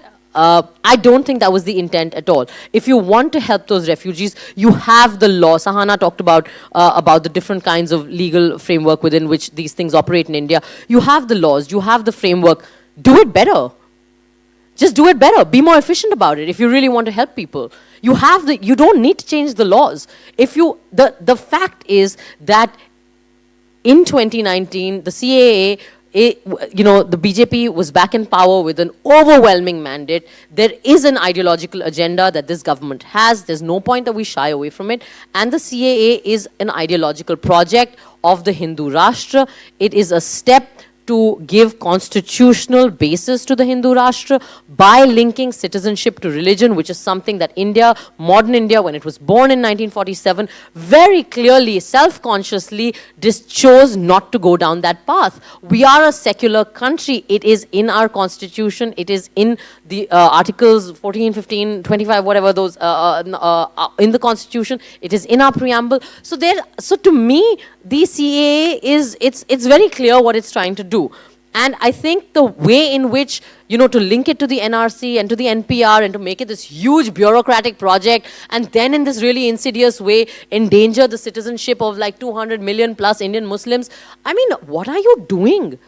Like, honestly, like, really, I mean, it's a bad idea. It's evil. Ethically, morally, it's evil. It is bureaucratically a nightmare. It's a really bad idea. You've seen the project, the NRC, and the kind of hassles and problems it's thrown up in Assam when the number of people who got left out and so on. What are you doing? Like, honestly, like, you just have to stop at that minute and say, what are you doing? And I think, just to bring it back to this conversation where I'm talking about mainstreaming, I think what was great with the CA/NRC is because it affected so many Indian citizens, is that we cared about it, and we mainstreamed that conversation, and we got on the streets, and we did something about it. Do you think it further polarized people as well? Look, people getting polarized in the context of India today, when you have a dominant political power that feeds off polarization, when polarization is politically profitable to the people in power, you're not going to be able to escape polarization. I don't think we should be scared of polarization because it's happening anyway. I think what we have to do is to challenge polarization at every step, to call it out, and to really relentlessly be doing whatever we can do at the personal level, at the interpersonal level, at like every time we meet a new person, or in communities, in groups, in conversations like this, on our social media, is to kind of keep challenging that polarization. So yeah, I don't think we should be scared of polarization anymore because it'll happen anyway. I think what we need to do is make more people see refugees as human beings, which is really what this whole conversation is about. And sorry, and also I think we have to start questioning this idea that people's lives matter and that people have the right to existence and the people have the right to dignified human life only if they belong to a nation or only if they are documented citizens of a nation. That's not okay. Even if you believe that, that's not okay. Like if this is what we think, we have to change how we think about this. Nation states are creations of history, of politics, of particular whatever. People have existed forever and ever and ever, and people have the right to exist because they are born. It's as simple as that. I mean, I think you've said it exactly the way it should be said. It is a social, political construct, basically, and people have existed forever. And I think the fact that people say that first let's help our people, and then let's think about helping others is just an extremely non-inclusive approach. But Swara, you talk about, like, said, call it out, call it out, call it out. You have called out many issues fearlessly. But we definitely do need voices like you. Do you ever get scared? Are you threatened? How does it impact you? Let's talk about emotionally first, about you personally, and then let's talk about how does it impact your work. Well, I think that, okay, let's start first about how it affects my work. I'm like seasonally unemployed labor. I feel like, the Indian farmer that every time the weather changes and then they have like a lean period. So I'm like that. No, well, on a more serious note. Do I feel threatened? Am I threatened? Yes, I'm threatened. Do I receive a lot of slander and abuse? Yes, I do. Has social media for the last 8 years just been basically the experience of being eve-teased and cyber sexually harassed every single day? Yes. But I think you learn to, I don't want to seem too much like a victim because I also have a lot of privileges and I have a lot of privileged identity that I think saves me. I come from the majority community in India. I come from a caste identity that is privileged. I come from a you know, an upper middle class kind of social, cultural capital that kind of, you know, inures me a little bit. I'm educated, my parents are reasonably secure, and I am now, you know, somewhat famous. So all of this actually kind of helps you, well, not be thrown in jail like all the other activists and, you know, people, students and professors who are languishing in prisons in the same cases that have also been filed against me. So yes, there is a lot of harassment. There is a lot of now attempt to kind of legally get you. So there's like 26 different criminal complaints that have been filed in various thanas. Luckily, none of that has against me, yeah, for like 26 that I remember from about 8 months, 6 months ago, 8 months ago. So there is that, but nothing has, I mean, there was one big scare. I had a contempt of court case that was moved against me that came like, but I was lucky the, you know, AG sort of didn't think that I had said anything very wrong. So it's the usual stuff: sedition, hurting religious sentiments, contempt of court. These are the three. They look for non-bailable things to catch you. So it is a bit of there's harassment, but I don't feel physically unsafe. And maybe that's just the confidence of my identity and the confidence of my privileges that I don't feel physically unsafe yet.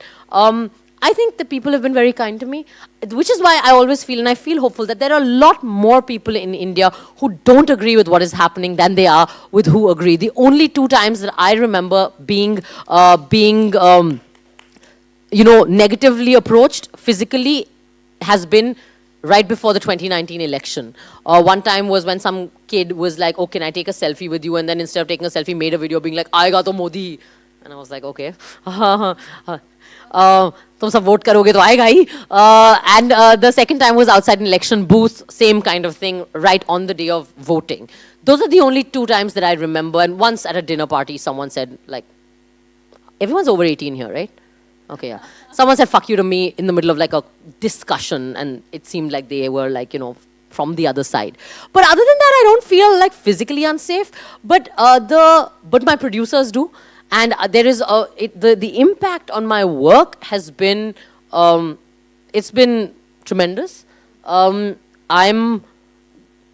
partly lucky that I can occasionally borrow money from my parents, and I'm partly a real idiot and a total dheet, and like, you know what they say, like so thick-skinned and shameless and stubborn, like I don't understand. Like everyone around me is like, what is it going to take for you to just shut up? Like just 1 year, just shut up for 1 year, just 1 year. So then we have, my team and I discuss timelines. So then they'll be like, 1 saal ke liye chup ho ja yaar, and I'll be like, nahi, 3 mahine ke liye, release ke pehle. So you know, it's part of it is funny also. But yeah, the fallout has been tremendous on my work. Producers are scared to cast me.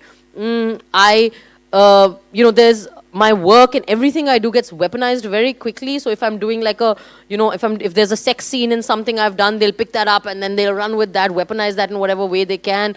All of it is organized, all of it is targeted. It really is not organic. I've now seen it and watched it enough to know that. Sometimes they employ, you know, influential right-wing trolls or even like minister level people to kind of, you know, comment and create commentary.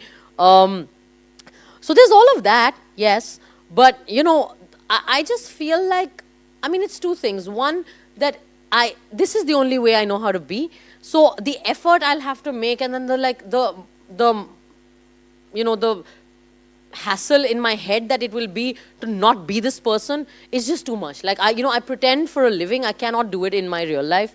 That's one thing. The other thing is, and I really believe this, which is that, you know, Ravish said this in some interview, and I think it's just different versions of that, and that's why all of us are here today. I don't want to act like I'm the only person doing this. There's a lot of people in India doing this work. I come from Bollywood, so I get a little more attention than everybody else. The fact is that, sure, this is a fight, maybe we'll lose, but we'll go down kicking and screaming. Like, history will not remember India as just sliding into this fascist, authoritarian, majoritarianism without a fight. They will record that there were people who said no, and said no very loudly. And I think that there is a worth in that. And then the other thing is, I also feel just personally, and this is just coming from where I come from, I think it's hubris to imagine that your country will go to the dogs and to go to trash, and you will magically be unaffected by it. I mean, what does that mean? that means you don't even live in this country if you're not affected by it. So really, I mean, it's fine. It's it's collateral historical damage. But I have a lot of hope because, as I said, I really firmly believe that there are more people who don't agree with them than there are who agree with them. It's just that all of us just need to find a way to keep reaching out to each other and keep talking to each other and keep that up. And it's tiring. It's really tiring. So we have to find a way to take breaks and then come back and then take breaks and come back because it's relentless, but that's fine. Totally hear you on that. I want to know, how does a seasonally employed and a seasonally unemployed Swara deal with the many cases against her? Do you have a pro bono lawyer system going on for you? I don't know why I have, but I have criminal lawyers on speed dial, is what I have. Yes, I have very kind people who have been so far, I think I've only had to pay for one thing, but they've been very kind and I get a lot of free legal advice, and I'm always cultivating lawyers as friends. That's why, because I have an ulterior agenda in being friends with lawyers. But I'm lucky, I'm very lucky. I think that I've got as much support and as much solidarity and as much strength from people as I have had abuse and slander and cases and all. So I actually feel quite blessed, and I think that this whole period has been, it's a bittersweet thing, and I think that, you know, in the trade, I mean, I'm happy for the battle, and I think that if you lose a little bit of work and you're a little famous, but if you make some really strong, if you meet some really good people who are inspiring, whose work inspires you, if you make some good friends, and if you have some strong solidarity networks, then it's worth it. Swara, I have to ask you that I think it's great that you kind of voice out these opinions and you talk about this and you advocate for this. We definitely need that. But on a level of policy change, the next step is that we need good policymakers. We need policymakers who can effectively bring about this change. We all saw you marching alongside Rahul Gandhi in the Bharat Jodo Yatra, and you talking very emphatically, passionately about it. Do you ever think that you're going to enter politics? Now, I feel like at this moment the question is, will you be thrown out of the film industry and then have to just get into politics because you need something to do? I don't know, because, one thing, never say never. Let's start there, so don't hold me to whatever I say right now. But I do feel that politics is not just electoral politics. Like, that's a very limited way of looking at politics. What we're doing here is politics. Enabling or giving Farhana a platform is a certain kind of politics, especially at a time like this. Tenzin sitting here has spent his whole life, I don't think you've ever done electoral politics, but that's politics right there. So for me, I think advocacy is a huge part of politics. And really, we always forget that our freedom is born from, not from electoral politics. Our freedom is born from advocacy-based politics. There is, in my mind, no greater politician than Mahatma Gandhi.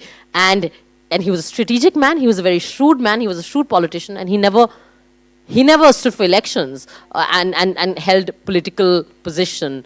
And so I feel like we desperately need political education amongst ourselves in India today. And I think that definitely that's the kind of politics I would like to do and continue doing. Yeah, which is why I said we need the next level. We need the policy makers to be bringing those changes, right? But I absolutely agree that the things that we are doing now and the things that you are doing now are not distinct from politics. They are pretty much in harmony with that. You said you are a loudspeaker. I'm quoting you. Is there anything that scares Swara, that she does not want to talk about, that she kind of thinks that this is a territory that I don't want to kind of enter because this may be something that can be more damaging personally, professionally, emotionally? Like issues-wise? Yes. Yeah, for sure. I mean, I think that I'm learning to be strategic about what I say and what I don't say, because sometimes you don't want to give them the opportunity to weaponize something you said, and then that harms everyone. including the cause. So I think I'm careful. There's a lot of things I just don't know enough about. So I feel very, which is a conversation I had with you right at the beginning of when we started speaking about being here, which is that, so there's lots of things I don't know enough about, and then I don't want to be saying anything because I might say something wrong, or I might say something factually incorrect, or, some nuance I might not understand, and then, I don't want that to be misused in some way. So I think I'm careful. The other thing I have to say is that I know everyone keeps calling me an activist, and it's not a nomenclature I chose. And I don't think I'm an activist, because I think people, activists are people like y'all who spend your lives on the ground doing things, changing things. I'm literally an actor. I get paid to say the lines that someone else wrote and perform to a camera that someone else is operating, wearing clothes that someone else gave me, makeup that somebody else put on me. So I now have learned to just be like, fine, call me whatever. But I do very firmly feel that, this celebrity activism thing is it's a thin line, right? Because I really feel like causes shouldn't be important because some celebrity spoke about it. Causes are important because they affect people. And people are important. So whether or not a celebrity speaks for a particular issue, that issue has to be important. You didn't need Richard Gere to come and tell us that Tibet's freedom or the struggle of Tibetan people for their identity was relevant. Yes, it's nice that Richard Gere came along and felt for it, shows that he's a good person. That's it. That would be in an ideal world scenario. And unfortunately, we're not in that ideal world scenario. And so my last question from my side to you would be that, do you think we need more celebrities? Do we need more people like you to come out and raise their voice and stand up with communities which are discriminated, stand up with communities which are marginalized, and ask for their rights? Honestly, and I'm sorry I'm saying this, and I'm sorry I'm the person saying this, having, come here on your platform as a celebrity, but no. I don't think so, honestly. I mean, it doesn't matter. It's great if they do. If we do, I don't know. If celebrities speak out, maybe great for them, great for the media. They'll get good, pictures and good quotes. But I think what's really important is for causes to get mainstreamed in whatever way, and use celebrities. Use them smartly. I'm all for using celebrities smartly, but we have to make sure that it's the cause that keeps getting mainstreamed and not the celebrity. And I think that I say this again, I don't know, I say this because I'm an idiot, and I'm like revealing how we operate, I suppose. But I think when causes become part of the common sense, and when they become part of mainstream discourse, celebrities will hop on. We saw that happen in the Black Lives Matter with George Floyd's death in the US. And we saw that with CNRC as well. And this is not to say that celebrities don't mean well, that we don't care genuinely, that we don't mean what we say, or that we have some ulterior motive. No, that's not what I'm saying. All I'm saying is that the aim has to be to frontline, mainstream the cause, and get as many people to come in. The moment that starts happening, and the moment something becomes part of an accepted mainstream discourse, people will start feeling less scared, and more people will come, and they will face the brunt, but they will stand there and they will speak out. And in India, we saw that happen with CNRC, we saw that happen with the farmers' laws. So I think that there is a way that, and that is the way to approach, which is be smart, use celebrities, because, we're useless anyway otherwise. So use us well, be strategic about it, but always I think that the aim has to be that the cause has to remain front and center, and keep mainstreaming that cause. And it's happened. We've had 2 successes in the last 3 years. That's CNRC. Everyone tries to make it seem like the CNRC failed. I want everyone to remember they did not go ahead with the NRC and the NPR. They have not yet. They did what they could with the CA because they could just bully their way into the parliament with it. But they didn't do it because they realized that the costs are greater than their purpose had been served. And the farmers movement, of course, and that was completely, the victory of the farmers and the people who were sitting there for so many years. So it can happen. I think that which is why, again, policy will change, celebrities will speak, when more and more people start picking up the cause and frontlining the cause. I think that will happen as a byproduct. Thanks, Farah. That was great. Can we do 2 audience questions? Anybody has a question? Okay, so the first question is, Ria, do you want to introduce yourself quickly and ask Swara a question?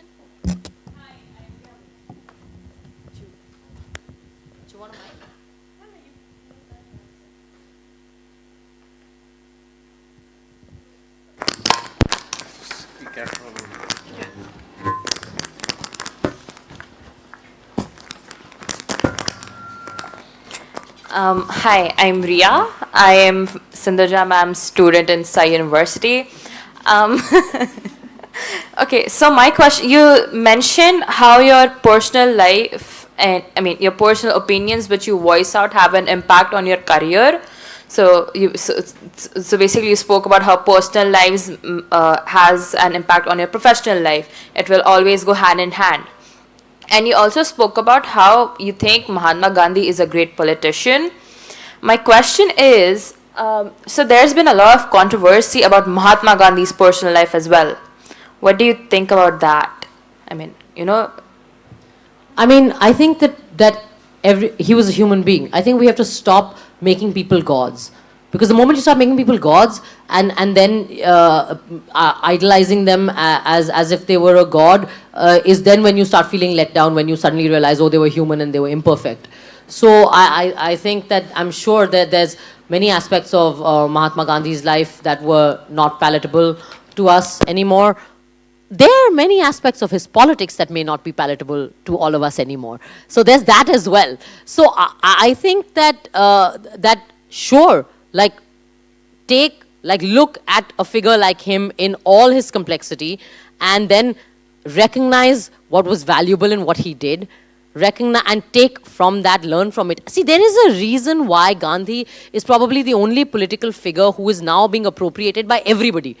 The right wants to appropriate him, the left wants to appropriate him, suddenly the Congress, of course, appropriated him, the center, students, this, that. So there is some value there, right? And that value is not him as an individual. That value is that there's something he said or something he did that resonated. When you say whether it was ahimsa, non-violence, satyagraha, those are the Gandhian things that are, the valuable things that I feel that we should take away. And Dandi March, for example, is great political strategy. I mean, you were able to unite the whole country on that one thing that everyone has in their house and puts in their mouth is salt. And something that has the connotation of loyalty, right? India mein kehte na, namak khaya hai tumne. So to take that one ingredient and then make it such that you don't need money, you don't need power, you don't need, it doesn't matter, everybody can be part of that in some way and walk. Can there be anything more basic than eating salt and walking? Nothing. So I think that is great political strategy. So that's what I meant when I said that he's a great politician. And yeah, I don't think people should be turned into gods. Everyone is imperfect. Gods are probably imperfect. Don't put that on YouTube. Okay. Good evening, ma'am. My name is Prince Raj. And again, I am Sindhuja, I'm a student, a law student, right? Nice. Student. See what you're doing here. Yeah, I'm a law student. Ma'am, you talked about slander, right? But I will be talking about libel. Libel is again a case of defamation, like libel, L-I-B-E-L. Libel. Labels, huh? Yeah. So, ma'am, actually, I follow you on social media, like Twitter, and I see your all posts, right? And whenever I see your post, it is full of hatred and all from the people who don't follow you. And this is the case with all others people also who raise voice for refugees or anything which is against the government policies. So is not this giving origin to social media refugee also, because the way we treat a refugee here, the same way there is a certain community which are being treated in social media also? I mean, I would be a little wary of this kind of making these terms. It sounds like it's fun, and in the moment it sounds very sassy and kind of cool, and it's a nice term. But I don't think that, I feel like sometimes we make false equivalences. I don't think there's any comparison. see what can happen in social media to people like us, especially like celebrities, is what will happen. People will abuse you. People will, you know, say nasty things about you. Don't read the comments. Block the thing. See, until your physical existence is being threatened, and your identity and your place in a nation is being threatened, I wouldn't use the word refugee so like loosely. Is just what I feel. I think that we don't, you know, let's not slip into this this need to put a label. Let's get into nuances. And let's understand every issue for what it is. Social media bullying is a huge issue. It shouldn't be happening. Cyber sexual harassment is wrong. It shouldn't be happening. But it's not the same thing as being driven out of your country or being forced to flee your land because your very existence is under threat. I don't feel any physical threat. I have to say this honestly. And this is even though I have received death threats and letters of threat have come to my home, have found their way to my home somehow.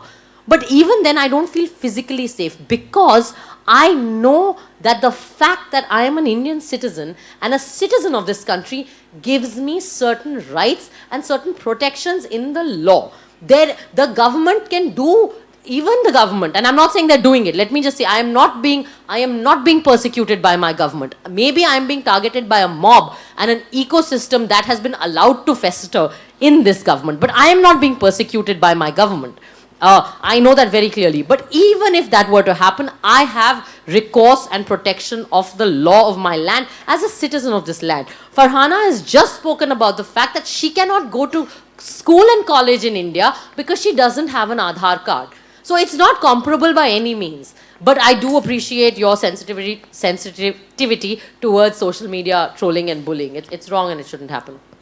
But it's not such a big deal, guys. We can learn to live with it. Like, I just also want to say, don't be so scared of it. Yeah? 2-3 gali khane se, it's not the biggest deal in the world. And don't like feel like, oh my God, kya ho gaya, now I can't. It's fine. They're bullies. Their job is to try and silence you. Our job is to keep speaking up. And not to be affected by the crap that some frustrated, unemployed person is saying. And most likely it's a bot. It's not even a real person. So. Okay, with that we're going to wrap. Thank you. Thank you so much and keep speaking out on these issues. Thanks so much for joining us. Swara, thank you so much. I have never heard you speak. I was just telling Priyali that I don't know if Chennai people would know Swara, but apparently they do. And thank you so much for that very, very passionate talk that we had. And here's a small token of our appreciation. Thank you so much. This is made by a Tibetan refugee. And that's a book that Tenzin wanted you to have. It's his collection of poetry. And some other goodies. Oh, thank you. Thank you for having me. Okay, yes. I put the t-shirt there already.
So taken upon the task to appreciate people who've done incredible work in the field of humanitarian work and social activism. With that in mind, we have 3 awards that we would like to give out to some folks over here. And the awards are also named after some of our big sponsors and partners. So the first award is, unfortunately, she's not here, but we're going to be honoring Pungoday Chandrahasan, the SBI Edge Humanitarian of the Year. She's done some incredible work with the Sri Lankan Tamil community, and she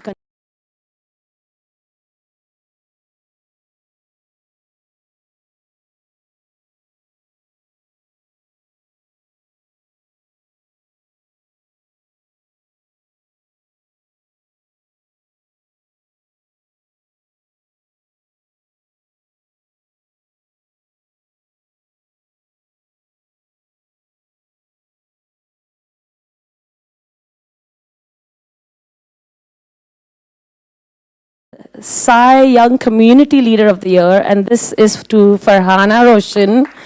As you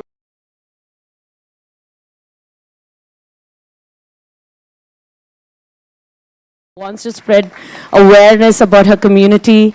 So I think no one is more deserving of this award than Farhana. So thank you, Farhana. Yes, we will send the certificates later. There has to be some trouble with the organization, right? Anyway, so our last award is Rethinking Refugees and AZADI Activist of the Year, and that is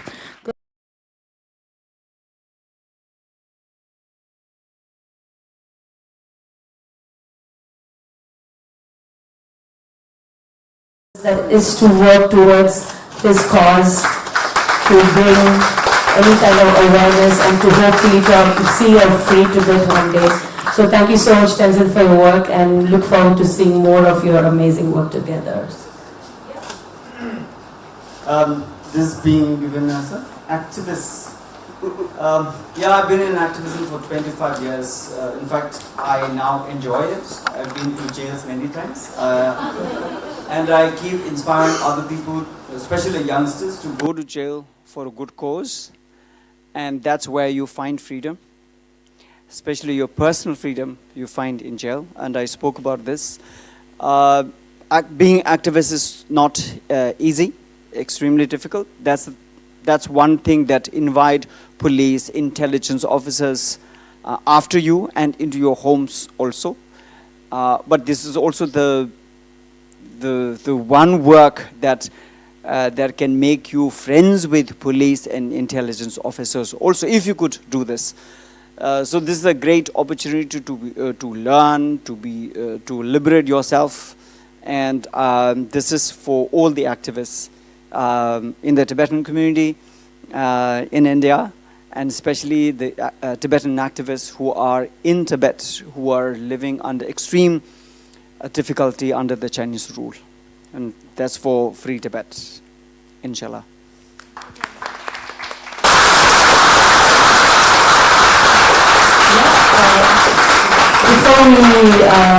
Before we come to a closing ceremony, there's this one student who's been, I don't want to use the word annoyingly, been asking me to do this, but I'm very happy to introduce him again to come forward, and he's also a self-proclaimed poet. So he wants to read a poem that he wrote based on his impression of this event. So Prince, here.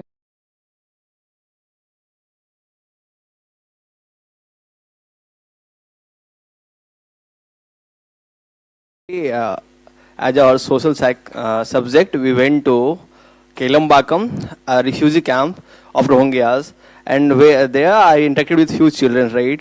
And my poem is words of them. So the title of the poems is We Are Humans Too. We are humans too. Yes, we too were born from human mothers. It is also true, we have rugged and dirty clothes to wear. We don't have fancy toys to tear. We spend our childhood wandering on street. We can't afford pen and books to read. We are not fortunate enough to attend a school, but listen world, we have human hearts very much like you. We have human hearts very much like you. It's humble request. When you see us, please don't ride radicals' bus. Please don't paint false allegation against us. Please don't portray us as a foreigner. We don't know when our family members landed in your land. It was certainly not a choice, but someone's monstrous act. We are not lucky. We don't have fathers who listen to us. We don't have mothers. We have mothers who are too feeble to take care of us. Also, we have very scanty well-wishers. If you continue sour atrocities on us, we will silently bear but can't sue. But listen, world, we too are humans very much like you. We too are humans very much like you. Thank you.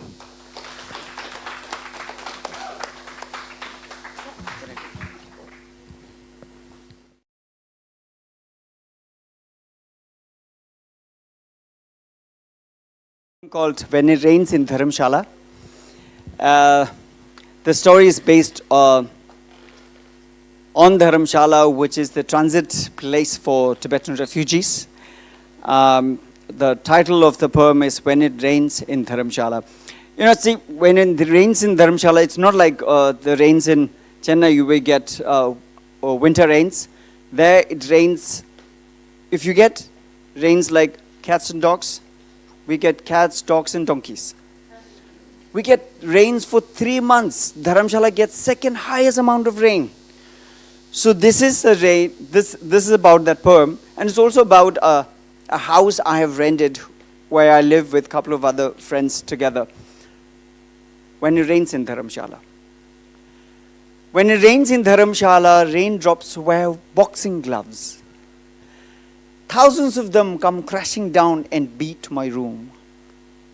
Under its tin roof, my room cries from inside and wets my bed, my papers. Sometimes the clever rain comes from behind my room. The treacherous walls lift their heels and allow a small flood into my room. I sit on my island nation bed and watch my country in flood. Notes on freedom, memoirs of my prison days, letters from college friends, crumbs of bread and Maggi noodles, rise sprightly to the surface, like a sudden recovery of a forgotten memory. 3 months of torture, monsoon in the needle-leaved pines, Himalaya rinsed clean, glistens in the evening sun. Until the rain calms down and stops beating my room, I need to console my tin roof, who has been on duty from the British Raj. This room has sheltered many homeless people. Now captured by mongooses and mice, lizards and spiders, and partly rendered by me. A rendered room for a home is a humbling existence. My Kashmiri landlady at 80 cannot return home. We often compete for beauty, Kashmir or Tibet. Every evening I return to my rented room, but I'm not going to die this way. There has got to be some way out of here. I cannot cry like my room. I have cried enough in prisons and in small moments of despair. There has got to be some way out of here. I cannot cry. My room is wet enough. Thank you.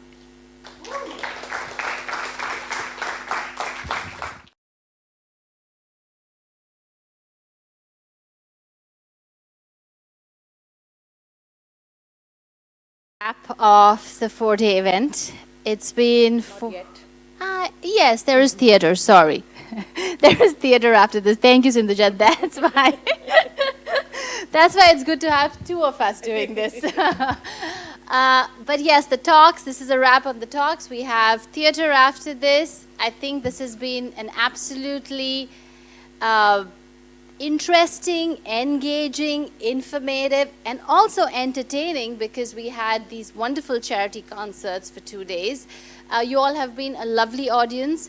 I think some of the highlights, and probably if you all want to share more highlights, you know, you can do that on our social media pages, add comments. Some of the highlights is that understanding that refugees are not the others.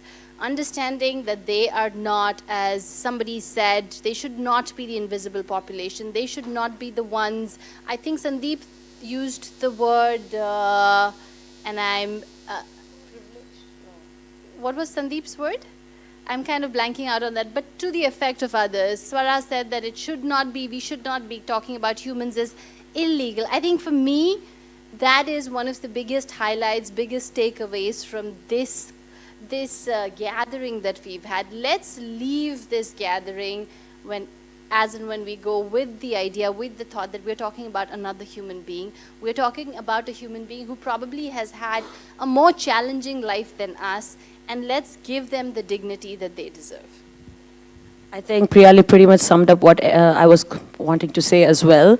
But essentially what would be amazing is for you to go back and start reflecting on what we have, I don't want to use the word learned, but we have absorbed today and yesterday, and the fact that we can actually come together. There is hope for solidarity. We just need to push ourselves a little bit more.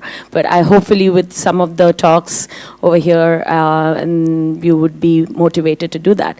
With that in mind, there are a lot of people to thank, so please bear with me.